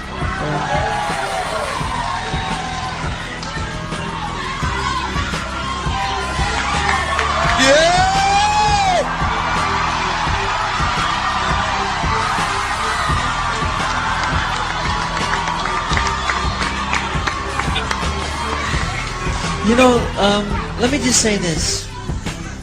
The tradition of great performers from, and I really want you to hear what I have to say. The tradition of great performers from Sammy Davis Jr. to James Brown to Jackie Wilson to Fred Astaire, Gene Kelly. The story is usually the same though, you know, these guys work really hard at their craft, but the story ends the same. They usually are broken, torn, and usually just sad. And the story is very sad in the end. Because the companies take advantage of them. They really do. And um, Sony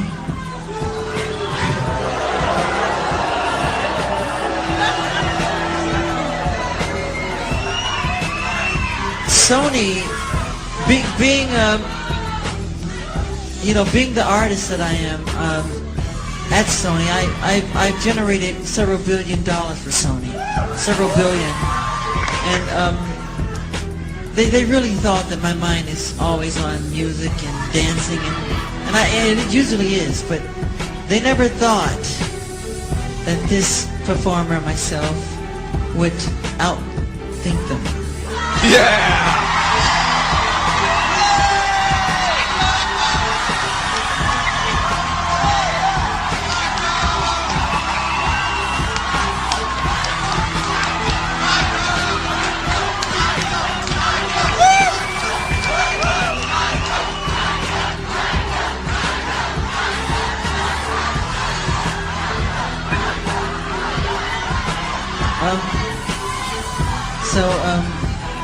We can't let them get away with what they're trying to do, because now I'm a free agent. Yeah.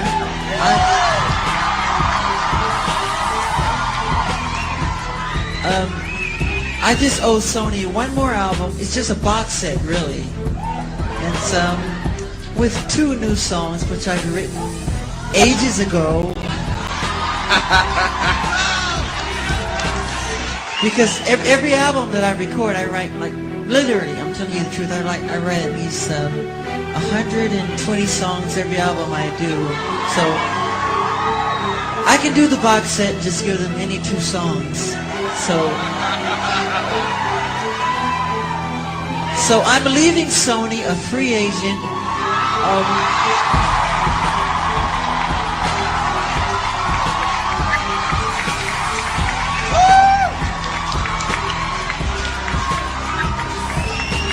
Owning half of Sony.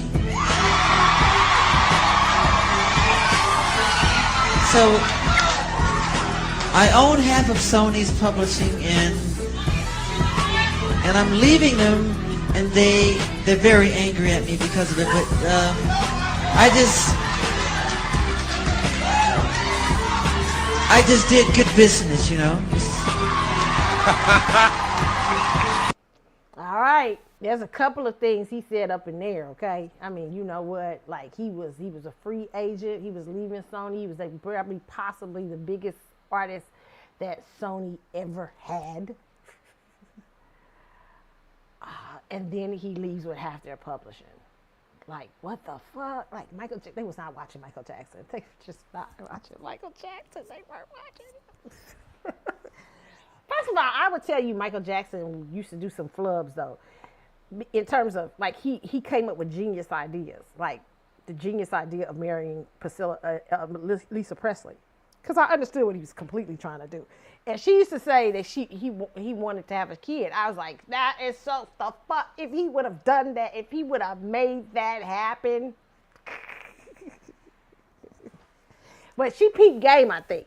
But Michael was such a genius. Michael knew that kid would be heir to the Presley and Jackson estate. He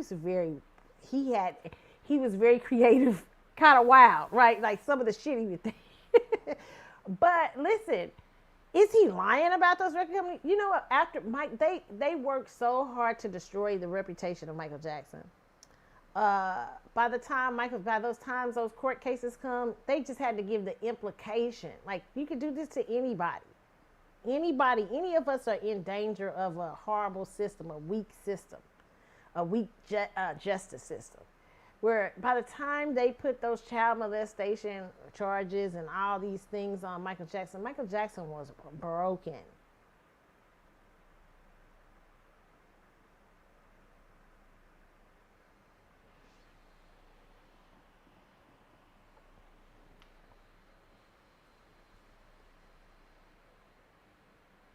You gotta have God to fight them. I'm just trying to tell you straight up. You gotta have God or they'll kill you. You gotta have God. And you got to let God do the work. Because the game Michael was playing was a long game, and they hated that. They didn't understand that man, they didn't see what that man had done. And then, then suddenly they have to have his take for certain music, this and that. And now what you have is you have a couple of, I think, white guys, European white guys going around doing what Michael did years ago.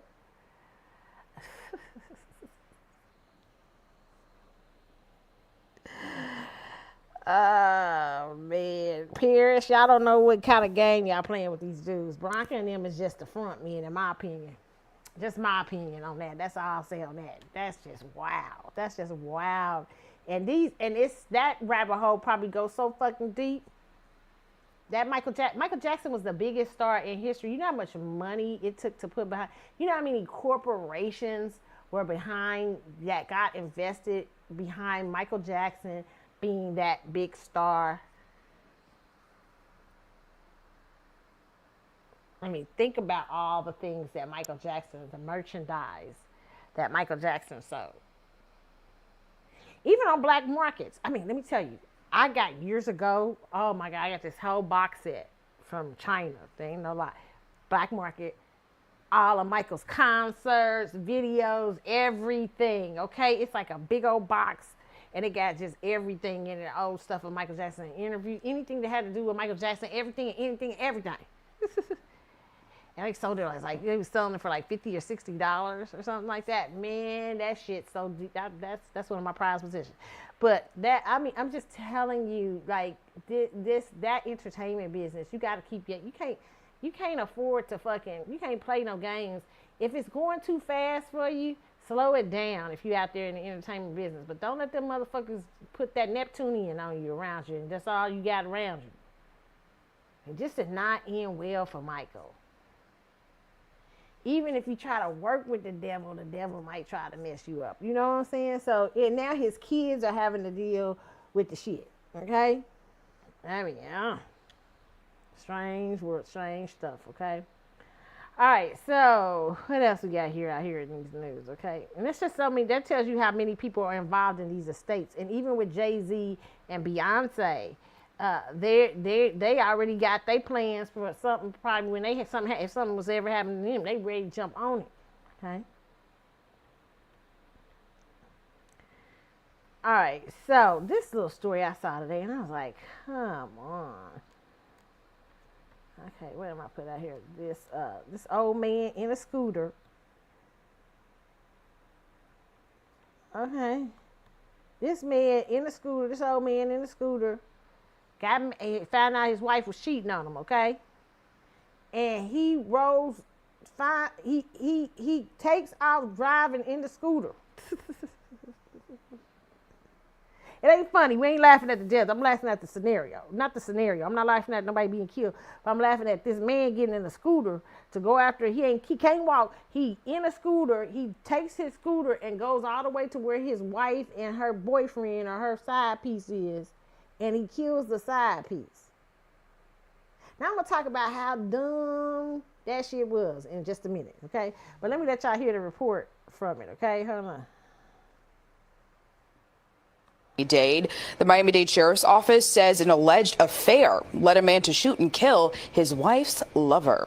According to the man charged with the murder, the romantic relationship had been going on for 6 years. CBS News Miami's Nakaya Carrero is in West Miami-Dade with how this man carried out the crime.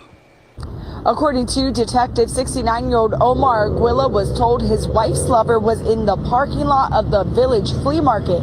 That's when he got on a mobility scooter, went outside to the parking lot where the victim was in a car, went up to the car and shot him multiple times. According to Miami-Dade Sheriff deputies, back on July 12th, Aguila was inside the Village Flea Market with his son and wife. His son spotted the victim in the parking lot and told him. According to his arrest form, he got on a mobility scooter, drove up to the victim's car, got off the scooter, and walked up to the car.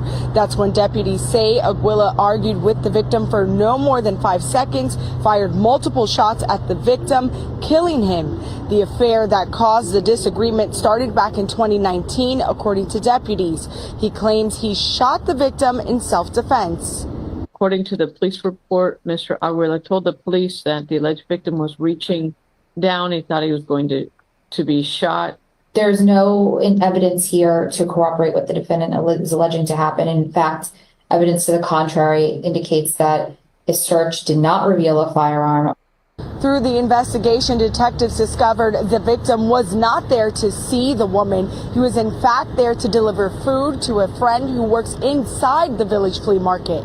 Now Aguila is being held here at TGK on a second-degree murder charge with no bond. In West Miami-Dade, Nakaya Carrero, CBS News. Well, this is Okay, so let me tell you, that scooter gonna work against your ass, okay? Because by the time you take the time to roll out there to that scooter, scooters go pretty fast. You know, you rolled out to that parking lot. You a lot of thinking is going on. You could have stopped yourself at any fucking time, right? So that might take you out from a self-defense. I mean, from a crime of passion to, and now we hear you just was on some bullshit because your kid told you. I'd like to hear more about this story. Now this story might end up different if we find out the boyfriend had been stalking her, because you know you get some side piece. Her and her side piece was together for 6 years, so the side piece may have been like, I ain't giving her ass up. Okay, and so so the side piece is he out there at the parking lot and he thinking he's stalking her. Maybe that's what's going on, and she done broke it off or whatever. I don't know. The story sounds strange, but he rolls out there in the scooter. So you took yourself out there in that scooter because they know it take time to get out there in the scooter. You know what I'm saying? You done ran up there. You done went past all these because it's a lot to maneuver them scooters around parking lots, and you had plenty of time to think it through. Now I probably done went from well, it still can't be a premeditated. I was joking on that. It can't be a premeditated murder because he still, because it wasn't a long ways away or whatever, and the wife wasn't with him. Now here's the dumb thing, sir, this is the dumbest thing of all. You shooting that man. Let me tell you what the fuck is dumb, okay?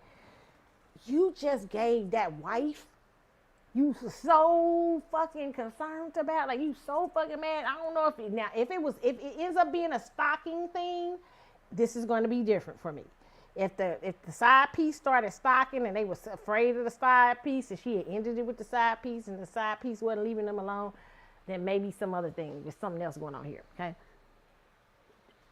But if this was not the case, because the man they said didn't have no gun, okay? So what you just did, sir, is the wife that you went out there and killed somebody for is free in these streets. Why you gonna be up in that penitentiary? It ain't worth it.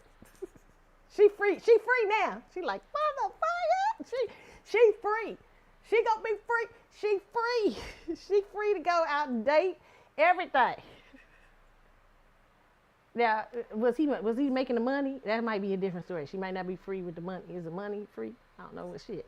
I don't know, but she free. She back to the streets. You killed a side piece and delivered somebody right back to the streets. This is always funny to me on the ID channel.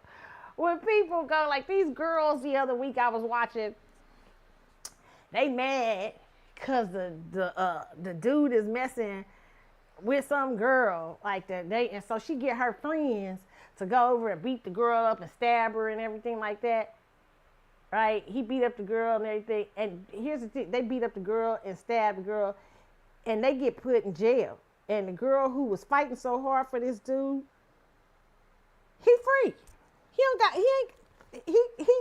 too. He was a young boy. Matter of fact, it was years ago. The boy, I think he had married again. You wasn't gonna get him because you was in the jail. You going to the jailhouse. Like, why'd you go stab that girl up for? And you ain't gonna get him. You about to go to jail. You about to go to jail. You not gonna get that man. Why go kill someone? You not gonna get them. And some people now, they kill the people now. You know what I'm saying? People crazy out here. Okay? Yeah. But it just don't make no sense. That don't even make no sense either. Because I ain't going to jail for nobody. Let me tell you something. I tell people free. You welcome to be free in this world. Fly like a butterfly. Sting like a bee. Fly free. At some point, I ain't going to jail. Ain't nobody killing nobody. Ain't nobody coming after nobody. You say, you sure you a Scorpio? Listen, no. Listen here. You know what? Even when I see just the most notorious Scorpio who's known for killing her husband was Betty Broderick, okay? Even Betty Broderick's case, okay? That was layers and layers of disrespect. She let her mental health get out of control. You know what I'm saying? Like, it was layers and layers, and she just got tired. But Betty Broderick waited that shit out. That's some Scorpio shit that she did. She did some Scorpio shit, and she meant to get, but I mean, I don't think she was even thinking it through. Like, I think she thought it through to the point of doing it, but after that, she's like, motherfuckers come get me. I think the revenge was so deep to her, and that can be a Scorpio that is unhinged. The revenge was so good to her, like, I don't care if I gotta spend the rest of my life in jail as long as those two motherfuckers is dead. Like, that can be... That's why, here's what I'll say to people about this. Know who you're in a relationship with, okay? And you can't always know. And here's my thing on that. Most time you can, though. People give off signs. You know, I give off a sign. I let you know I'm a Scorpio that's free. Be free. Be free. If you got penis that's so good that I'm about to go kill a motherfucker, I'm thinking you dangerous. I might need to separate from you. Now maybe you might smack a hoe, but you ain't gonna go kill nobody, okay? Let me just say this. Mental health in relationships is important, okay? I always give people their freedom. Hey, baby, the door is the door. Shit, motherfucker, I ain't got time. I'm not gonna sit out here and run around chasing nobody to fuck. I ain't chasing nobody around. Now, am I gonna try to, are you gonna try to restore the relationship with your person if you want to? Yes, but going out there killing someone or shooting someone, that means you think if you are in life, if you're in a relationship right now, and you are so, and this is very scary for people, but if you're so dependent on the person, because people die, things happen to people, things in a day, something can happen to somebody that you love, okay? God forbid, but it can, okay? But if you're so attached to somebody being like they've become a God in your life, and that you feel like I can't let them go, when you start seeing, some people think that shit's cute. I never think that's cute. I never think people who can't, you know, you might be sad, it might hurt, it's an inconvenience, it's heartbreaking, you might feel like you want to kill somebody. But you don't go there because you know you got life. You got a healthy mindset. You know you got another, hey, listen, this is what they want to be. And you want people who you love to be, when you love somebody, you want them to be happy, okay? You want to be like, if I ain't that happiness, you go get it with wherever you got to go get it. You know what I'm saying? I might be sad around here and everything, but trust me, motherfucker, I'm bouncing back. But I'm happy for you. You know what I'm saying? But you cannot let somebody have control over your head that you go out in a scooter, rolling out there in your little scooter. And that man in his car, you just stuck up on his ass and start shooting. That's crazy.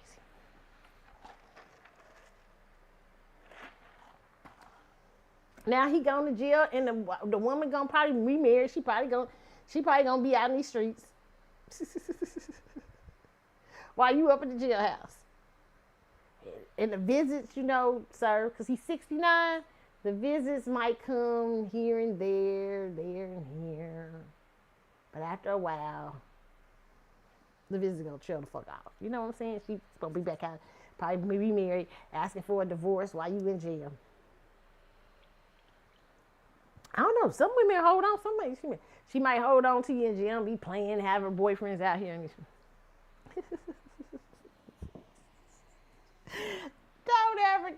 so stupid. Don't ever do it. Don't ever do it.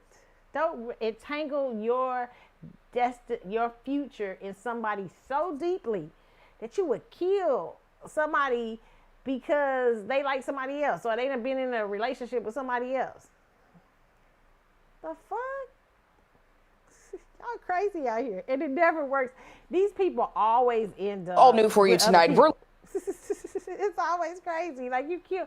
I love them ID show channels because when the women like end up killing for these men and the girls be stuck in jail like For My Man and shit like that. They be stuck in jail and the man be out there. He be on the For My Man show and be like, yeah, you know, it was crazy. I don't know what she did. Why she did that?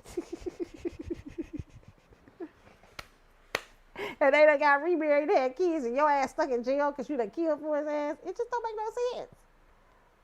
Now, speaking of unhealthy relationships, I got to talk about this one. I'm about to go into the area of unhealthy relationships right now, okay?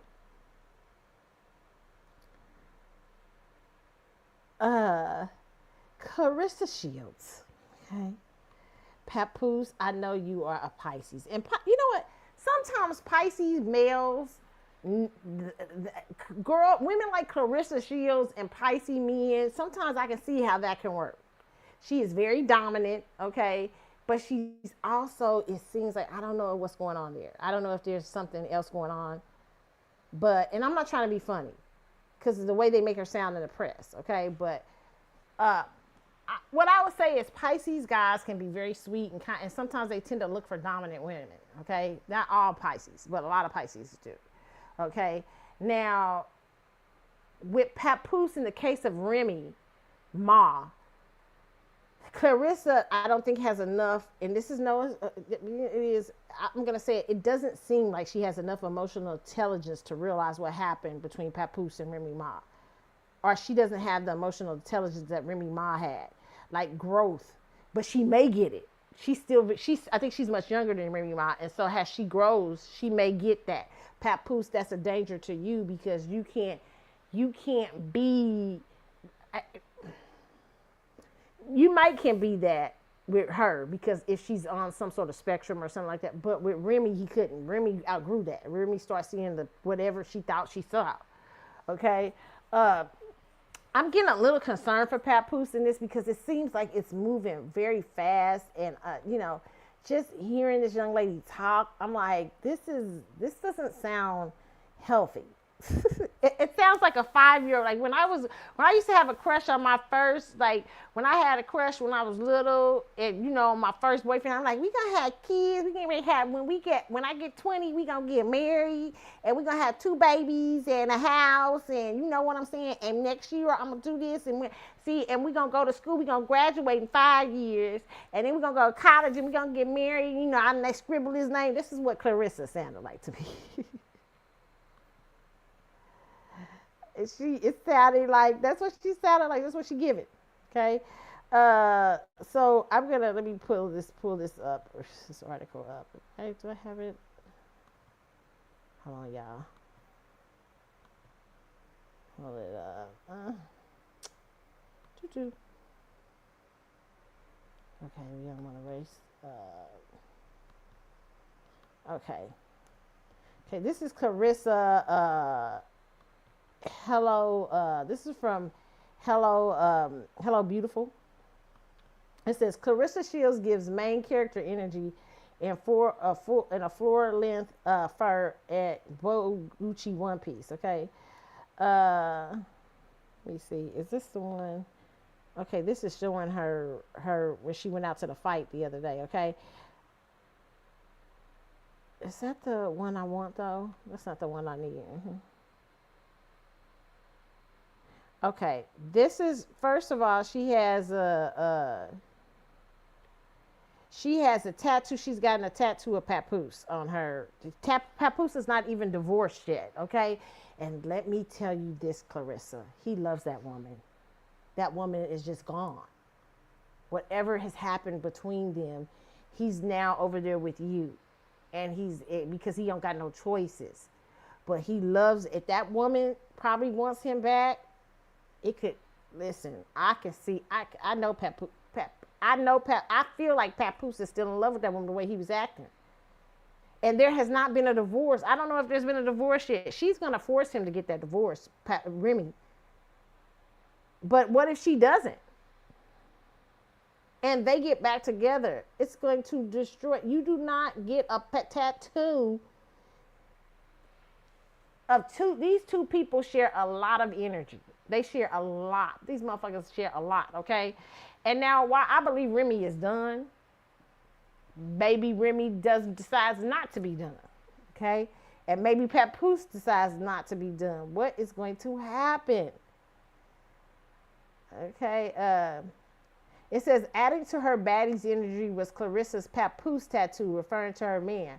Her man had she flexed on stage. The ink was on full display. Papoose, this is not cool if you do not, if this is a rebound. Oh, Pisces men can get into rebounds because they're so soft. Clarissa elevated her weigh-in look with accessories we love. The fighter, and he's probably getting a lot of money and stuff from her too. Her hair, I don't know.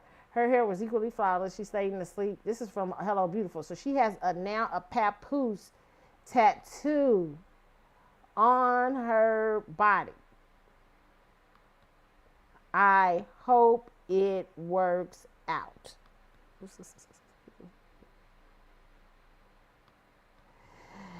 And not to mention the people who are now around Clarissa. Can I just say this? Listen, Clarissa had a team around her before Papoose. Papoose is coming in there, and you are a Pisces male. And listen, if you don't handle the business of what you can, like with her, if you can't have the people around, they're gonna have you for lunch. The people around Clarissa and making money off of Clarissa. If you become too much of a burden in that area, because Papoose, you don't seem like that dude. Okay, Clarissa got a lot of shit going on around her, money, fame, a whole lot of people making money off of Clarissa. And there are people like Mike Tyson. It's like Robin Givens and them try to come in there on Mike Tyson trying to get shit right and stuff like that. Them motherfuckers ran Robin Givens and her mama out of town, even though they was right about some of that shit with Mike Tyson, alleged.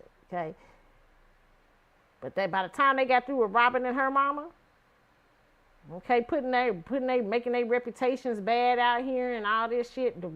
Listen, if you come in there interfering with that shit, that estate and shit, that shit that's Clarissa, the brand that is Clarissa Shields, and you not a smart motherfucker, but you a weak motherfucker, and you coming in there because you on a rebound from your girlfriend and she kicking you down with cash and stuff like that, but there's people out there that have been making money off of Clarissa before you showed up, and you come in there trying to have big boss energy and all that stuff, and you really ain't up to playing them games, man, by the time Clarissa ain't even got to break up with you. What they'll do is make your reputation so bad up in these streets. People will be saying, well, secretly, I don't like the way Papoose treats. He could be the sweetest thing, but people will start doing that, dropping stuff about how he treating her and dropping, And allegedly, people are claiming abuse with Remy. Well, I don't know if you can abuse her ass because she's a boxer, okay? Allegedly. That's what people was claiming, allegedly, okay? Let's see here. But Clarissa had an interesting thing on. Do we have the? Let me see if I can find it, y'all. About her talking about marrying Papoose. I mean, what she said this week with Papoose.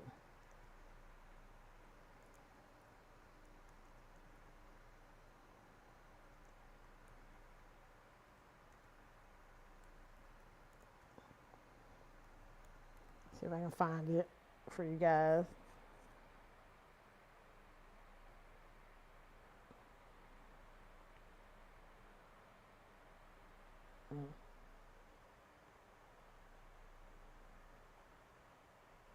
If I can find.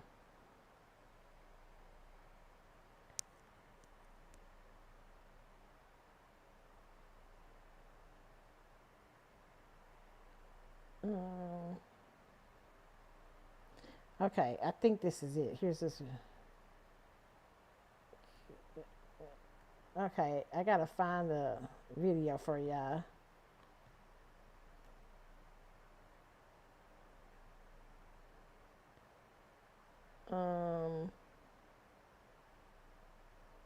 Okay, we're gonna take a quick break and I'm gonna find a video for y'all, okay? Um, let's go here. We'll take a quick break real quick and I'll come back in a moment and we'll have that video up for y'all about their thing. Hold on, let's see.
All right, you guys, we are back. Okay, so I think I'm back. Okay.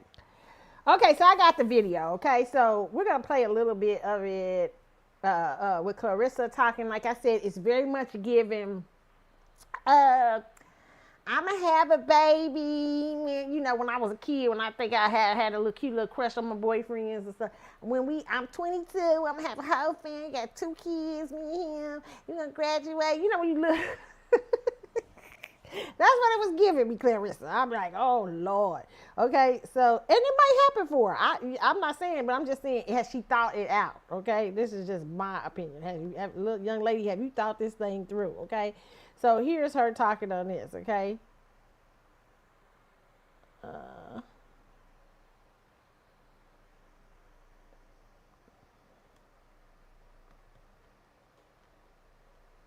Okay, hold on. Let me pull it.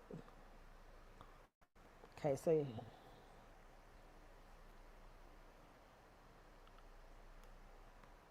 and fight some more.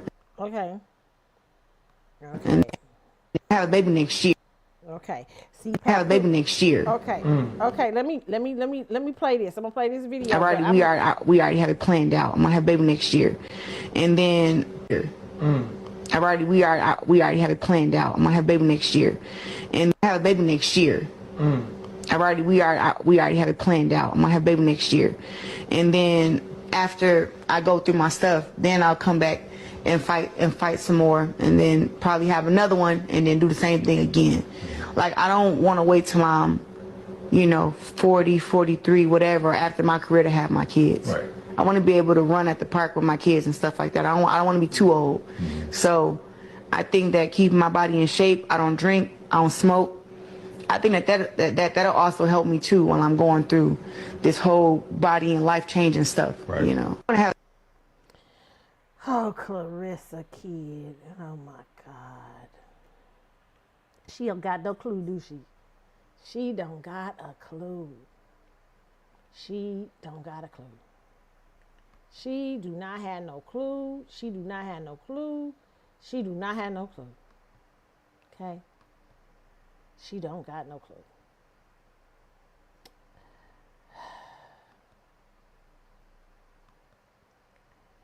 Let me just say, okay?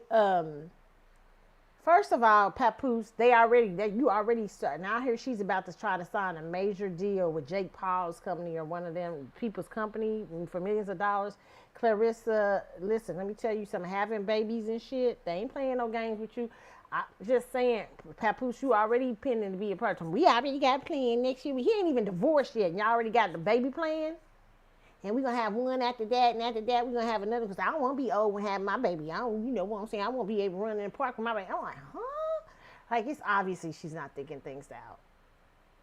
First of all, Clarissa, babies change your body in ways that I've had friends that, it just changes in so many ways. Not saying that you can't come back to boxing, but just look at Naomi Osaka and others, and Serena, other people, they were great players, but it's hard on the body. Having a child is hard on the body. So, you have to, your first few, you really have to plan it out with your kind of career that is very physical. And a lot of people are starting to invest money in you. You're starting to become a very popular brand as far as boxing is concerned, and you're probably bringing more females to the boxing ring. And you just tried to get y'all trying to coax Layla Ali, which Layla Ali is older. Well, how old is Layla Ali? She's too young to be old to be fighting this girl. Layla's been out of boxing for years, but they just supposedly secured $15 million, which is just, to me, her fighting a bunch of, I don't know, for Layla Ali to fight her. That's a lot of money. That's almost what men get in the boxing world. It is, So you're becoming a brand out there. You're so naive to how these people are going to see your brand in terms of financially. I wouldn't have never told nobody that. First of all, because you don't know how people will work Papoose out of there. If they think Papoose is being a problem to that brand and making money, baby, Papoose, you need to think about it too. Okay, and this girl already got plans on you, and you ain't even married. Talking, you sitting up there playing and with her too. Is you slow too? You shouldn't be doing it. You should be grounding her. Because I'm gonna tell you something, Papoose. This girl been through a lot. And you could have somebody who's emotionally unstable with you after you break up. If you broke up with her, if you have to break up with her, it doesn't work out. You got a motherfucker think they gonna have you. You just met her. You just started dating her not about a year. How long has it been? Shit. This is not smart. I'd be scared if I was him. I'd be a little worried. See, we're gonna have our baby, my first baby, and then I want to have a baby after that. It sounds like a little kid, like they don't really understand what's going on around her. And then I saw this video, and then I understood what was going on with Clarissa Shields, okay? Let me pull this up, okay? I said, okay, I get it now. Okay.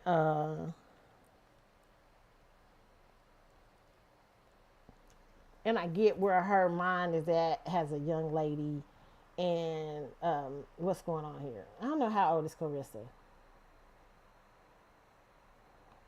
Okay, so let me see how old is Clarissa.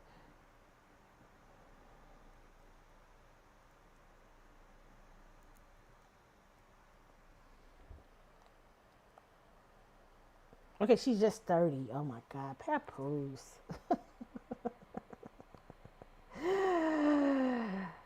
Man, you see, and Pisces nails can get.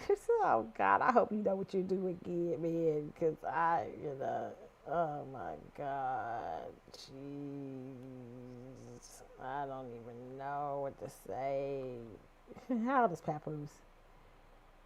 Papoose is 47, so he's 17 years older than her. My God, oh God, young lady. Mm. You really, and you didn't want to listen to Remy. Remy, I don't know if Remy is telling the truth around surrounding Papoose and what's going on, but you might be a financial come up. You have got to use wisdom when you got this much money surrounding you and miss this much deals. This young lady, if she doesn't have protection, it's not going to be good for her. I'm going to let y'all hear this video.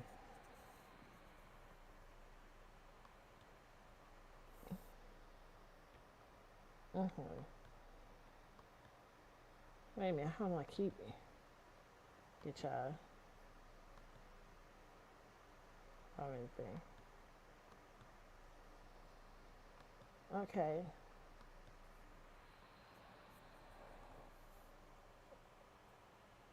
Okay.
Okay, so you see what this is.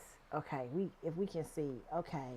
No, y'all didn't see. Oh my goodness, I didn't have it up. Girl, okay, I'm sorry, y'all. I didn't have it up. Let me put it back up. Sometimes y'all, I be, you know how I be doing out in these streets. I don't be realizing what's going on. I'm thinking y'all hearing it. Y'all hearing me breathe. Y'all don't even know what's going on. Okay, I'm learning how to work this thing. Okay, so here we go. Hold on. Car. Really? Bought my mama a house. My mama 2 cars. My daddy a car. Help him with his bills. Help mama with her bills. Help my sister take care of her 3 kids. Her 3 kids live with me. I go there, sit with the teachers, go to teacher conferences. I do all this stuff, and it seemed like the more you do, the more that they don't like you. Why? I overlooked how much my sister, started disliking me. You know what I'm saying? I didn't know. I never done nothing to her. I don't want to get emotional, you know what I'm saying? But me and my sister got the same mama and same daddy, and we grew up together. And, she just, you work so hard to make all this money and to have a good life for yourself. And then the people who you want to share it with, they just change on you. I done bought every last one of my siblings a car. Really? Bought my mama a house. My mama 2 cars. My daddy a car. Help him with his bills. Help mama with her bills. Help my sister take care of her 3 kids. Her 3 kids live with me. I go there and sit with the Okay, so there's already a sense of financial pressure on Clarissa. Okay, and Clarissa strikes me as somebody, I don't know what's going on. She seems like she's intelligent, but it seems like there's something maybe, like sometimes maybe she gets things not a little different than other people do. but she does eventually get it. You see it with her family. She's starting to get that, hey, my family just, they don't, no matter what I do for them, they don't like me. But Clarissa also seems like she jumps into another thing where she's taking care of somebody, where she's helping people, and they end up betraying her. And that's because sometimes we are not emotionally mature or sensing things around her. Like, she's not sensing well this situation with Papoose. She is not sensing that situation very well. He's not even divorced. And she's already running around here with this man, talking about he's an husband. And even if she does work out, I fear that there is going to be a user vibe in that relationship too. Young lady, be careful. There is so much money surrounding you, and deals surrounding you, and things surrounding you right now. Okay, right now. That can suddenly all be gone too. Okay, so you have to use wisdom. Papoose is not wise to be getting a pet tattoo of Papoose. See, this is what she does. I can already sense her. She goes all out for people. She goes all out without discerning them first. I mean, we all can make mistakes with people and stuff like that. We all can make mistakes and stuff. But some people, it takes a little bit more maneuvering. Like, it may take a little bit more to trick you. But Clarissa, it doesn't take much to do that. She's a giver of a person. And she's got some things going on with her family. And probably maybe, I don't know if it's some self-esteem issues going on there and other things going on. But it makes her run and reach out and not discern what's in front of her quickly. Oh, wait a minute. Yo, is this way? So for most of us, we'd be like, all right, I really like Papoose, but he needs to get this divorce. I'm not going to run around here with no tattoo. You're like, okay, I'm not going to do that. I'm going to take it slow with him until we see where he's at. I'm not going to be talking about we having kids next year. We already got planned that. We having a baby next year, and then after that, I'm having another baby and all this stuff. And you're talking like that while your sponsors and investors are listening. So already Papoose, if they sense pregnancy, I just heard Victoria Monet talk about this the other day, and I'm gonna pull that up too. Victoria Monet was talking about how she was in a meeting, and when she had got pregnant, they proceeded to tell her in this meeting how the baby can change your shit. Which the entertainment, like she said, it meant well, but it was really bad, and they went on to proceed in this saying, is the baby worth it? Now, babies are always worth it. But in the entertainment industry, one thing I hope Victoria Monet does share is that having that baby probably cost her something. And it may have cost her a longer time to get where she needed to get to. But there's nothing wrong with that. Babies are a beautiful thing. But that there is consequences to having children out of timing. Now, the reason that children come, in my personal opinion, out of timing is to focus you because you wasn't grounded. And a child is supposed to be there not for as a mistake or looked at as a mistake. She was supposed to have that child because she needed something to help her ground herself in her career, something more that makes her focus and get to where she needed to get to. But some women don't recover from that though. I'm going to be honest with you. Some people having babies outside of timing do not recover because they won't start to ground themselves. It's not the child's fault. It's your fault because you won't let that baby do what it came to do, which was focus and ground you, give you something more to be, that child is supposed to give you something more to fight for. So you should be even more pushing. Like, oh, wait a minute. I can't mess around with no crazy dudes no more like I've been messing around with. Look, I mean, it threw me all off. And now I got somebody else with me. So now I gotta be much more wise in how I move. So a young lady like Clarissa, in my personal opinion, is setting herself up for a major disappointment, major hurts. And are you setting Papoose up because you're talking too much? Papoose it might be for investors and people who are surrounding around her, might look like an enemy. because they like a baby next year. Like, we got 5 fights planned for her to have, or 3 fights for her to fight. We want her to sign that $1 million deal with Jake. What's his name? How the hell she gonna be having a baby? See, this is, and these people in that entertainment world, because boxing is a part of the entertainment industry, start to plot. How the fuck do we get Papoose out of her life? And set her back on having some fucking children. Now, usually what happens is you just create another monster coming in, because the person has to be stabilized in their mind. She's not stable. See, this is very scary for me, watching her and how she does these interviews and how she talks and everything. She doesn't sound like she is emotionally aware of people and things and has discernment at all. Not even a little bit. Where some women would have a red flag, she just goes for it.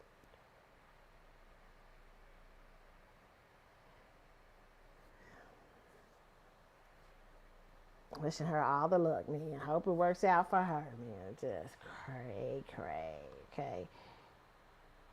And you know, she to me is, she really has to work on that, because she could be a person that ends up hurting herself, destroying herself, or destroying others, because if it keeps being disappointments. And part of that is because you're drawing that to you. I mean, wow, man. It's just just listening to that, I was like, whoa, like, yo, like, what is she? She sounds like a young girl talking, you know. Very not good. Okay. All right. So but hey, hopefully the best. Wishing her the best. All right. Okay. Nick Cannon. Oh God, Nick Cannon. Always the Nick has become quite he's doing late night what he should have done at first instead of the daytime talk show. Now I don't know if the time is off for it, but it'll do well on YouTube. But he's saying freak outs. This is from Nick Cannon at night. It says freak outs, butt stuff, toys. Listen, if we ain't in the sheets with you, it ain't our business, period. But real talk, do someone's sexual experiences or fantasy really change how you see them? Drop your hot takes in the comments. Nick Cannon at night premieres tomorrow. Okay, so this is one of his things from his show, Nick Cannon at night, and what he had to say. So let me show y'all this. Okay. Now this is. I don't care what you do with your dick in the dark. Like, it's like that's none of my business. Like, if I'm a fan of this actor, if I'm a fan of this athlete, if I'm a fan of this artist, I want to appreciate what they're offering. I don't really care about their personal lives. Now, that could be, from my perspective, because everybody's always in my business, but I don't have enough time to be worried about what someone else is doing, other than just appreciating what they do in their profession or their art that they're presenting. That's just me. I don't give a damn what y'all doing. Oh my God, that is such. Nick Cannon, above everybody else, knows that is not true. Okay, people do watch you and your personal life and how you do business.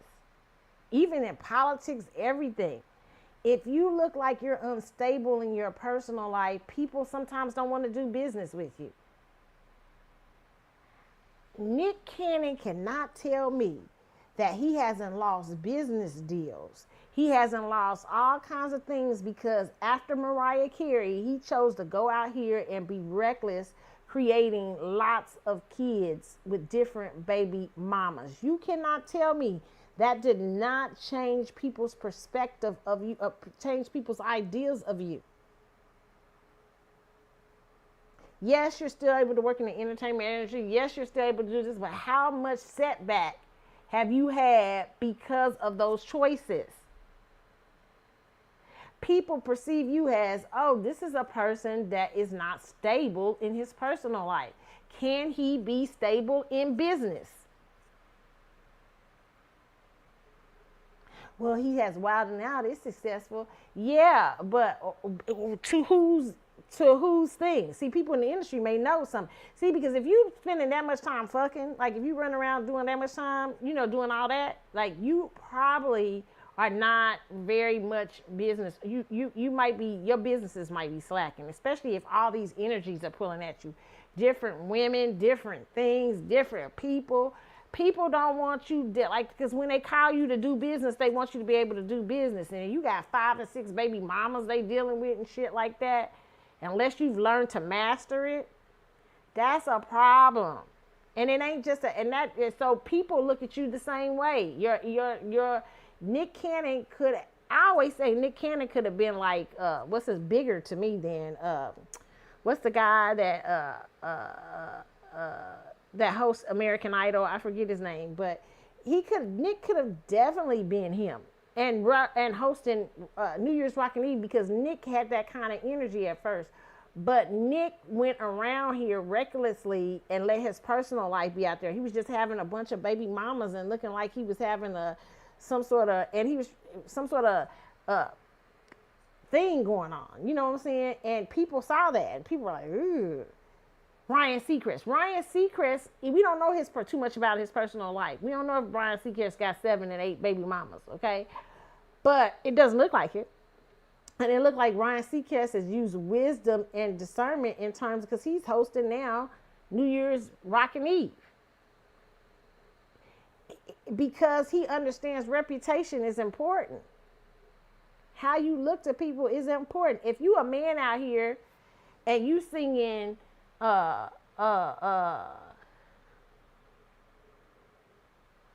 if you singing love songs and you known as being a romantic, but people find out that behind the scenes you kicking women in the ass, and that you doing all kind of shit, you treating women like they ain't shit and everything, people gonna think you a fake. They're like, that nigga up here singing about such and such, that nigga do. There's probably a lot of people in the show business like that, okay?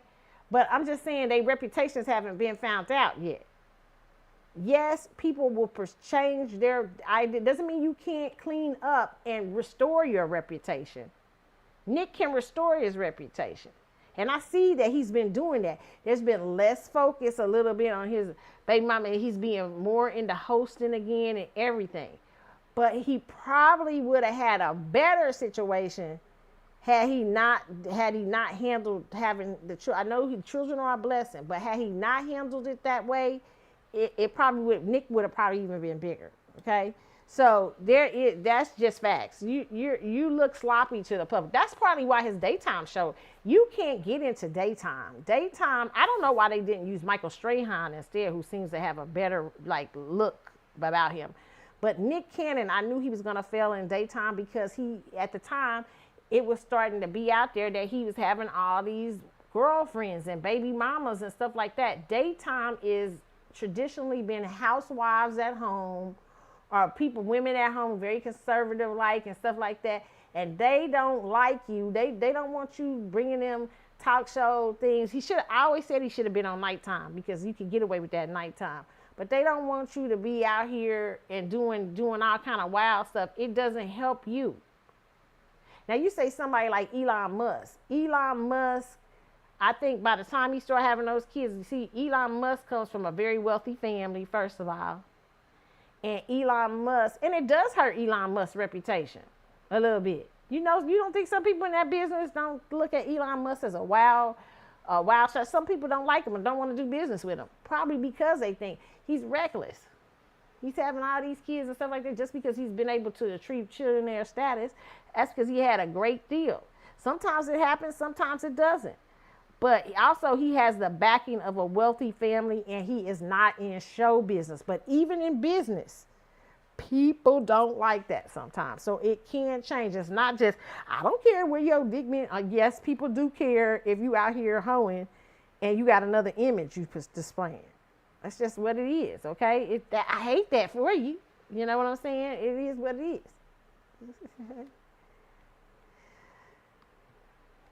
Next, let's see. What's our next story?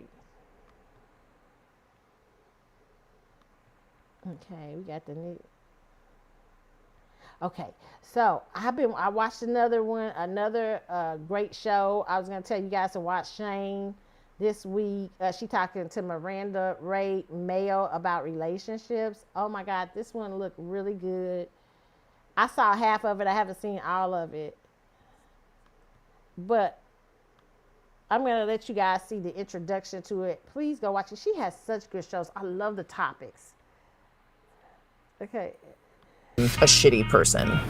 I think the part of the fairy tale that I am sad that I don't have is this vision of me being kind of this pristine, perfect wife. Like wanting to be in a relationship that the person never saw all the things you're deeply ashamed of. Yeah. And which I don't think I even understood that until right now. Welcome, Miranda Ray Mayo. Miranda Ray Mayo. We want to help you live your most loving life. I don't fit inside like the Disney princess box. Like I'm this messy, wild, emotional lover. I am almost judging him for loving me as a unique individual. Okay, this is very good. Y'all should see this. I've watched half of it. I gotta watch the rest of it, but I loved it. Shane always has such good and insightful interviews, and ones that you can relate to. I can relate to her. I can totally relate to Miranda and the idea of trying to fit into relationships perfectly, or trying to fit certain people's ideas. Because I'm I'm really at heart a free spirit. So sometimes I get it. I understand that, and so I love listening to Shane have these discovering talks with other people and hearing their journeys in love and relationships and life. Is always so interesting, and it's just pretty powerful. Okay, so check that out, you guys, when you have time. What's the next story?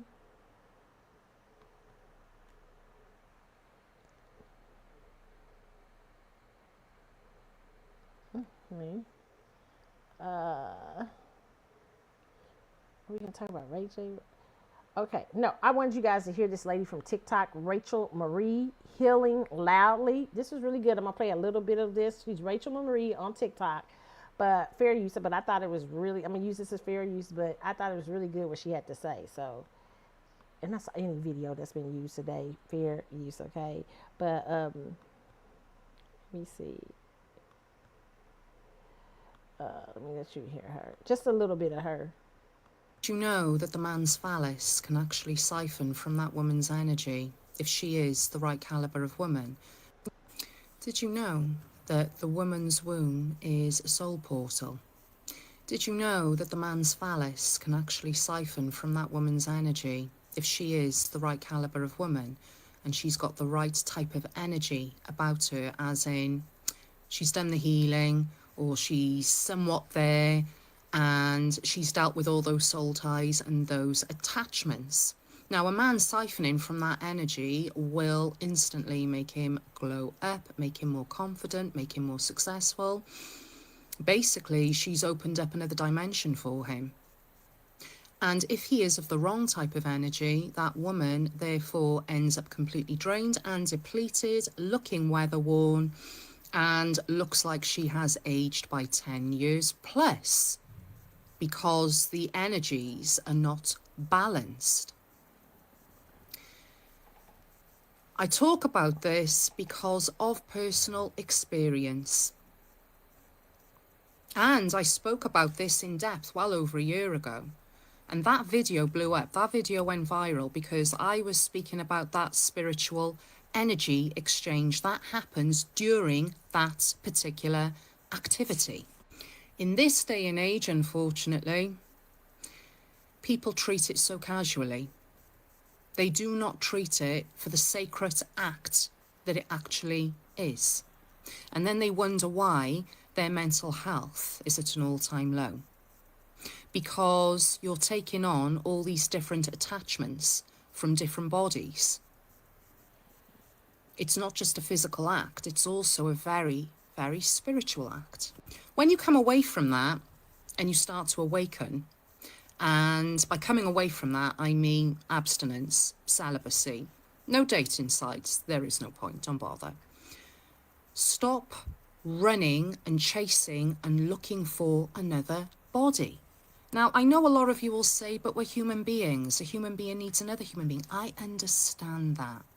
I do.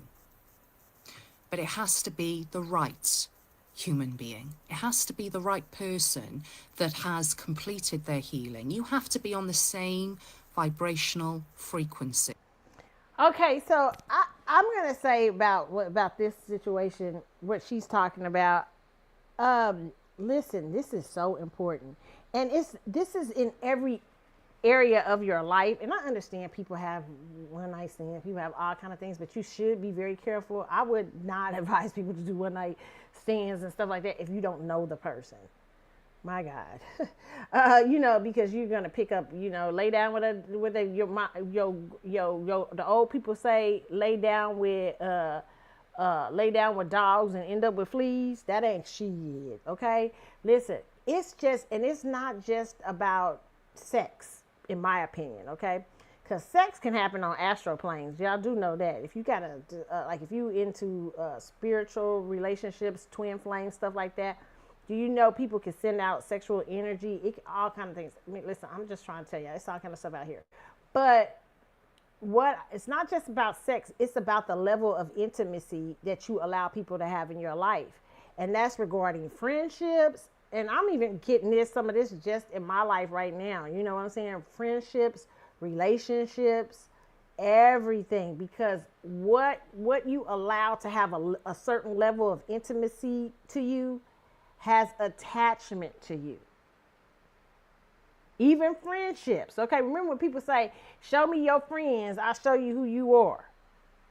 Okay, because there's a certain level of intimacy that you have with them. And when you have a certain level of intimacy with people, you are interacting with them on sometimes spiritual planes. Like I had a friend one time where I got sick one time. A girl that was friend was hanging around me. I was like, I was sick. I was throwing up. And I said, I told her, I said, somebody pregnant around me. I don't know who it is, but somebody pregnant. And she said she went to the doctor that next day. She thought it was her. She said, and she came back and told me, she said, girl, it was me, girl. I said that because she was around me all the time. So I was feeling that energy. She didn't feel not one damn thing. I felt it for her.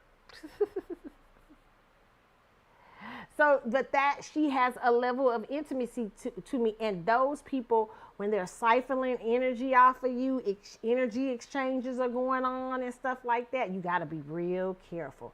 Remember destiny swapping, okay? Listen, I saw this. To me, this happened with the baby and that girl. What's that girl? The baby had a baby by. She had a. Let me see. I have to think about who this was. Danny Lee. Okay, Danny Lee seemed to be going up in her career before she started, and this is just my personal opinion. Ain't no, you know what I'm saying? Just my opinion. I could be completely wrong about this. I don't know these people. I'm just saying what I know. Okay, Danny Lee seemed like she could been going up in her career. Her career had it going on. She was doing a lot of things, it seemed like, and then she got with the baby. Remember she bought a house that time, everything she got with him, and all hell started breaking loose in her life. Everything, all kind of shit. I mean, like, it's just, her whole career started going down. She got pregnant by him, everything. She made the light skin son, all kind of stuff. Because he had a lot, and suddenly his career was going up for a time around her. And her career was going down. He, in my opinion, siphoned energy from her. Now, eventually his stuff went down, but because he probably couldn't keep siphoning energy off a powerful host. But there are people who find powerful hosts. Let me tell you, I have had that happen to me in relationships and friendships. I had a relationship where it wasn't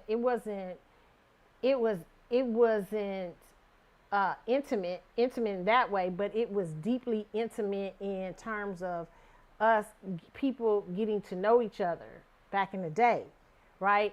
But this person was siphoning energy off of me, and how I realized it was because I was listen, God bless me, thank you. I'm just saying the power of God in me, ain't nothing else, ain't nothing how It's only God. But I could tell it because of how certain way I was looking, just certain things it was happening. But it was, he couldn't siphon it off of me enough to where I just was looking. I was such a powerful host for him that he couldn't, I wasn't looking like I should have been looking.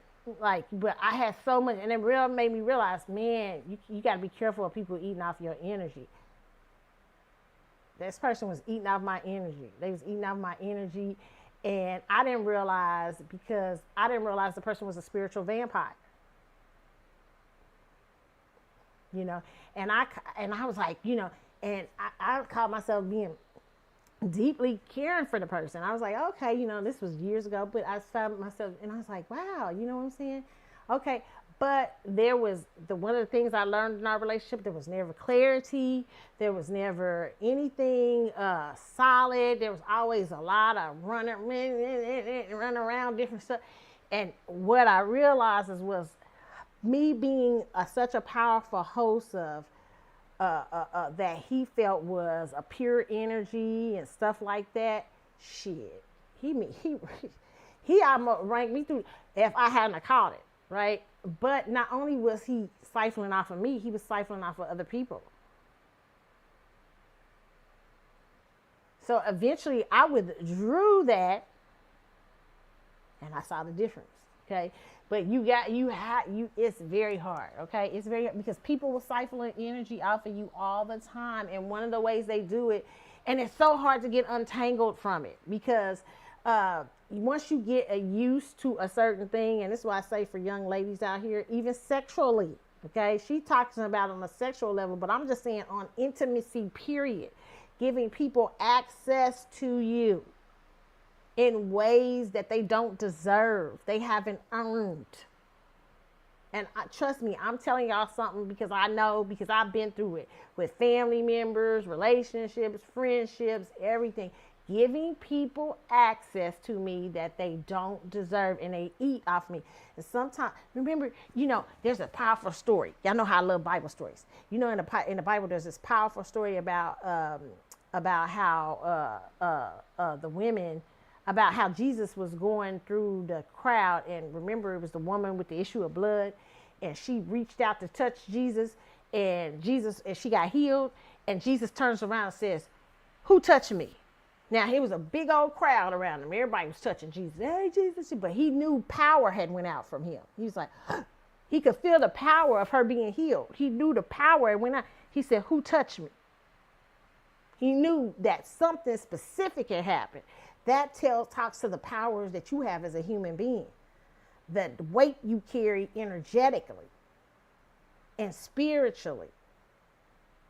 And people can sometimes get healed. I understand I'm giving a certain amount of frequency and energy just from doing this show. Somebody may be eating off of it right now, okay? That's why I have to replenish myself, because it gives you I'm giving out a certain energetic field. Sometimes good, sometimes bad, sometimes, you know what I'm saying, mixture.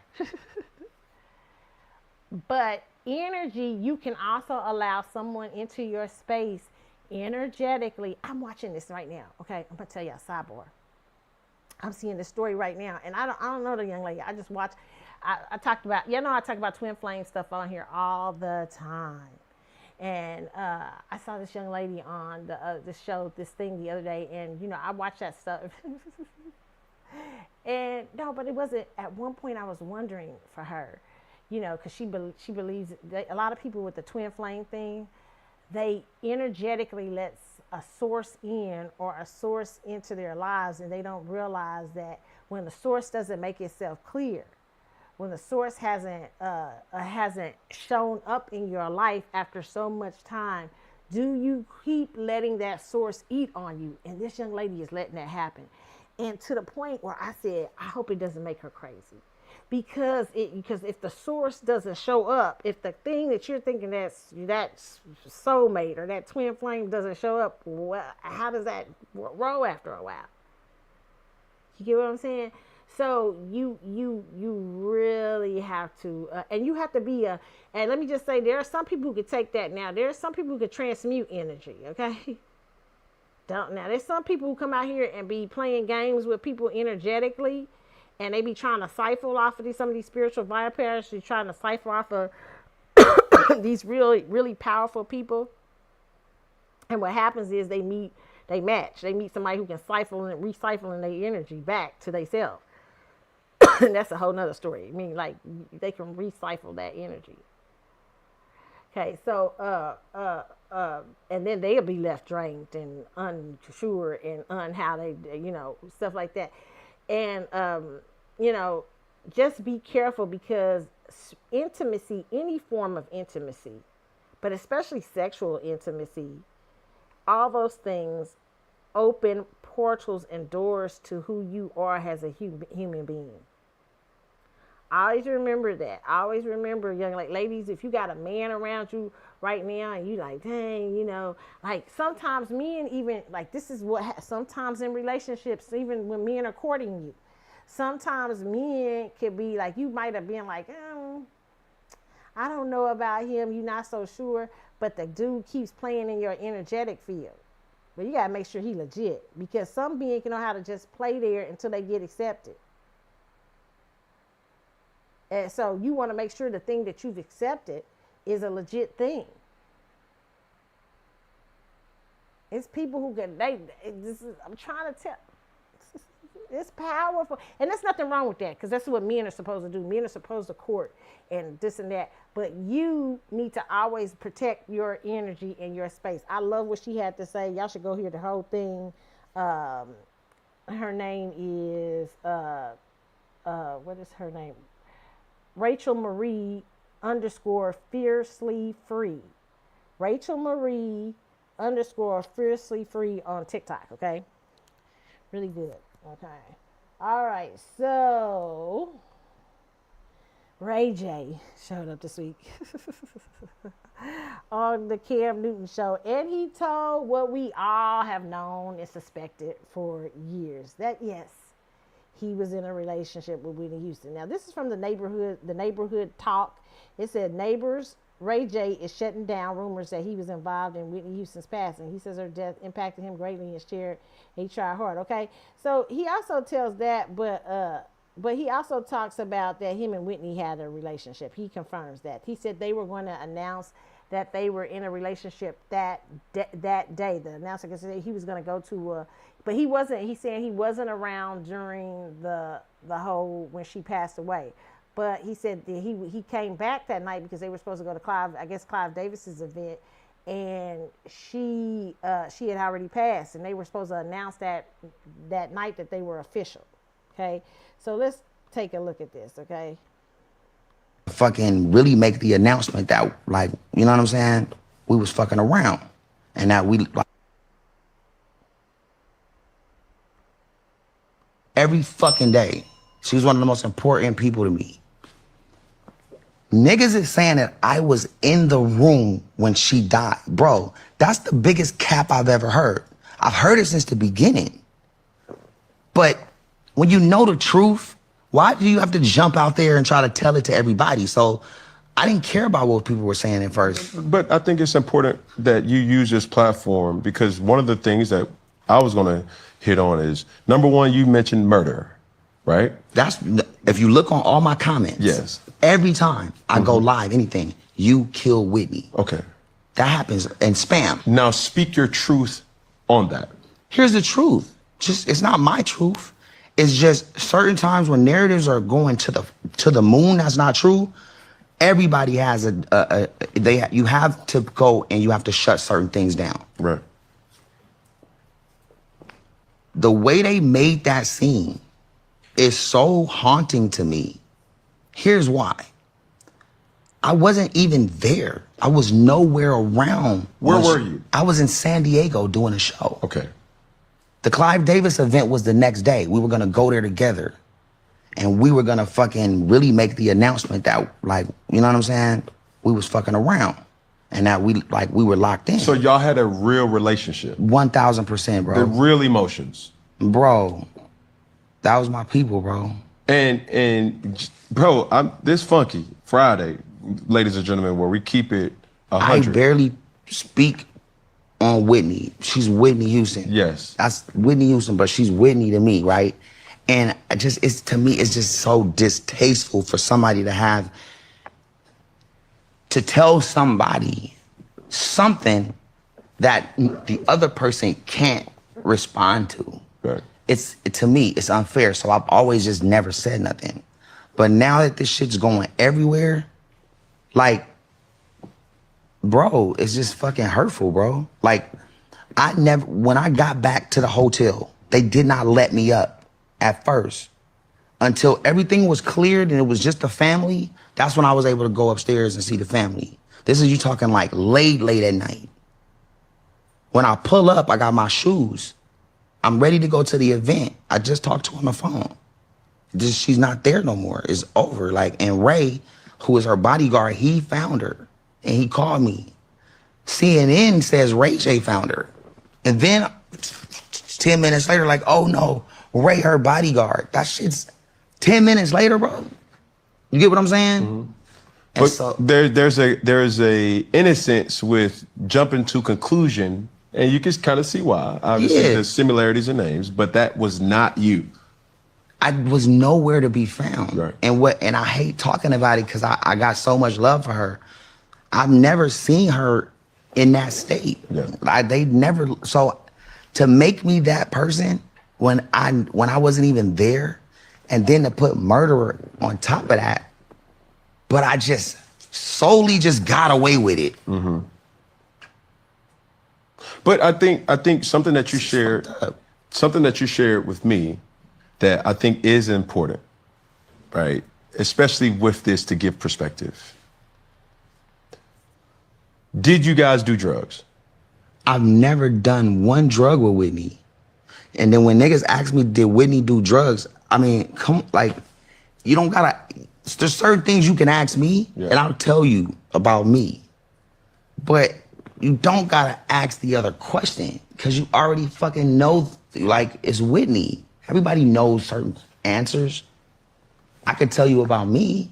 Like, I was so fucked up after that shit happened. I tried hard drugs for the first time after this shit happened because I was just like, I didn't know what was going on, bro. I was totally like in awe of it. Did you ever witness her doing drugs? Whitney? Yes. I don't want to talk about that because then it's like, I can never put it like this. I'm way younger, bro. Mm-hmm. She's in control, bro. I love Whitney. I was with Whitney. Okay, let me just tell you, this is my personal opinion on the whole Ray J thing. Ray J, in my opinion, is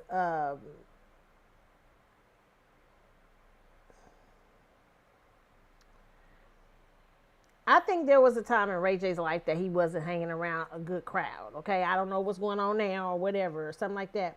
But rumors in Hollywood has always been, and the way he's answering the question, I don't know, to me, it's kind of weird. I know he's saying he wasn't there for Whitney, but the important question is, were you the drug dealer? Allegedly, because they called you, allegedly somebody tried to call, but he talks about that too. He says that he don't know why they brought up his name in that Puffy case. But Ray J, did you ever provide her drugs, or did you this and that? And that might be a hard question for him to answer because it doesn't mean he killed her. That doesn't mean that at all. It just means that, Whitney was a drug addict, okay? She had a lot of problems. And Lord, you could already tell she was messing with Ray J. Ray J is like way younger than Whitney. Whitney had no business messing with no Ray J. Shit. But I think Ray J is right now trying to figure out the problems of his life. And I think what happened when Whitney passed away, Ray J wasn't allowed to speak his piece. He wasn't allowed to defend himself, probably because people that were more in power with Brandy's career and her family and they mama and daddy and all them say, Ray J, don't talk about that, don't do this and don't do that. And they did him a disservice because everybody started thinking a certain thing of him. Instead of him getting a chance to defend himself, they thinking more about probably how it would affect Brandy's ass, okay? Even though, child, I ain't gonna even say the T. You know what? Listen here. Ray J, I'm gonna say this about Ray J, okay?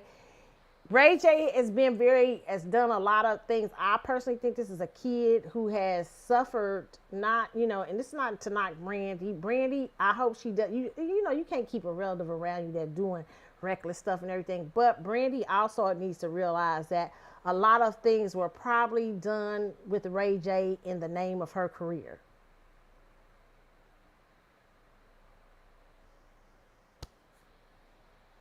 Probably was. And so I'm more and more that letter that they say Whitney left gay Brandy. I'm starting to think it might have been Ray. Tell Ray J to get his ass here. 6 o'clock. It might not have been that deep. No. I'm just kidding, but I'm just saying, listen, you cannot, the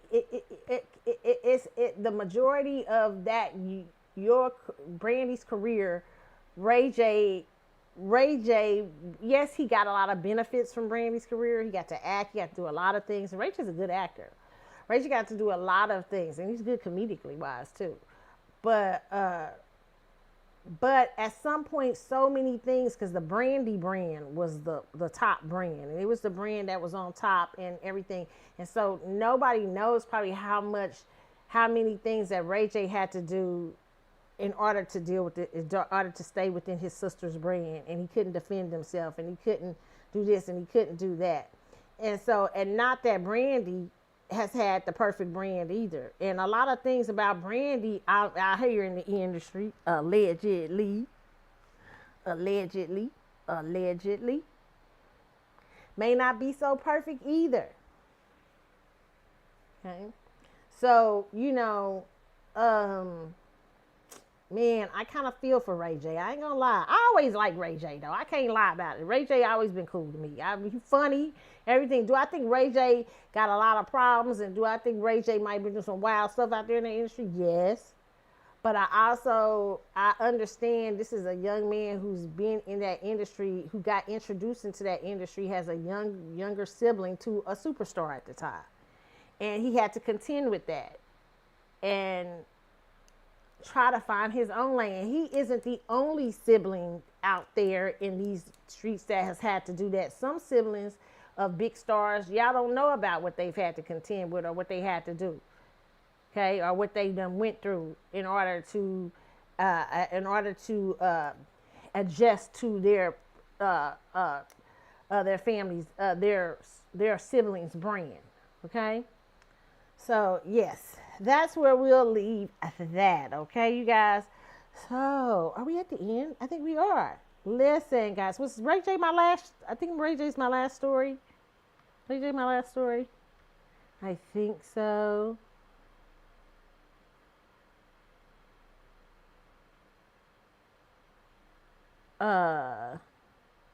Is that the last one?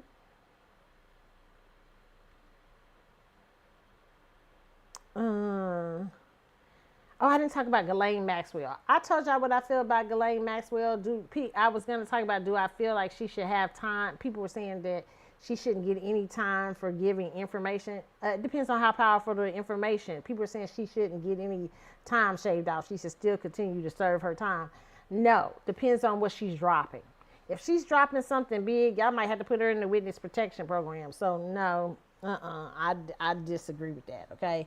And I don't know how I feel about the whole thing with surrounding Ghislaine Maxwell, that whole criminal case. I have to look at it a little bit more, but yeah, very interesting there, okay? So that's why I'm going to leave it on that, okay? Going to leave it on that. And some other stories, I'll catch y'all up the next show, okay? You guys have a wonderful week this week. Enjoy your week. And let's see. Hold on. Get this. Hey, enjoy your week, you guys, and I just hope, just wishing you a good week, okay? I'm out, and remember you can hit me up on the Carlotta Chatwood Facebook page. You can also hit me up on Instagram at Carly's with an S _Galaxy. You can also hit me up on TikTok at Keisha Carlotta, and on Threads, there's a link on Instagram that you can hit, okay? And then for X, it is CChatwood Show and Carlotta 72. Okay. All right, you guys. I hope you have a good one. I'm out. See y'all. Bye.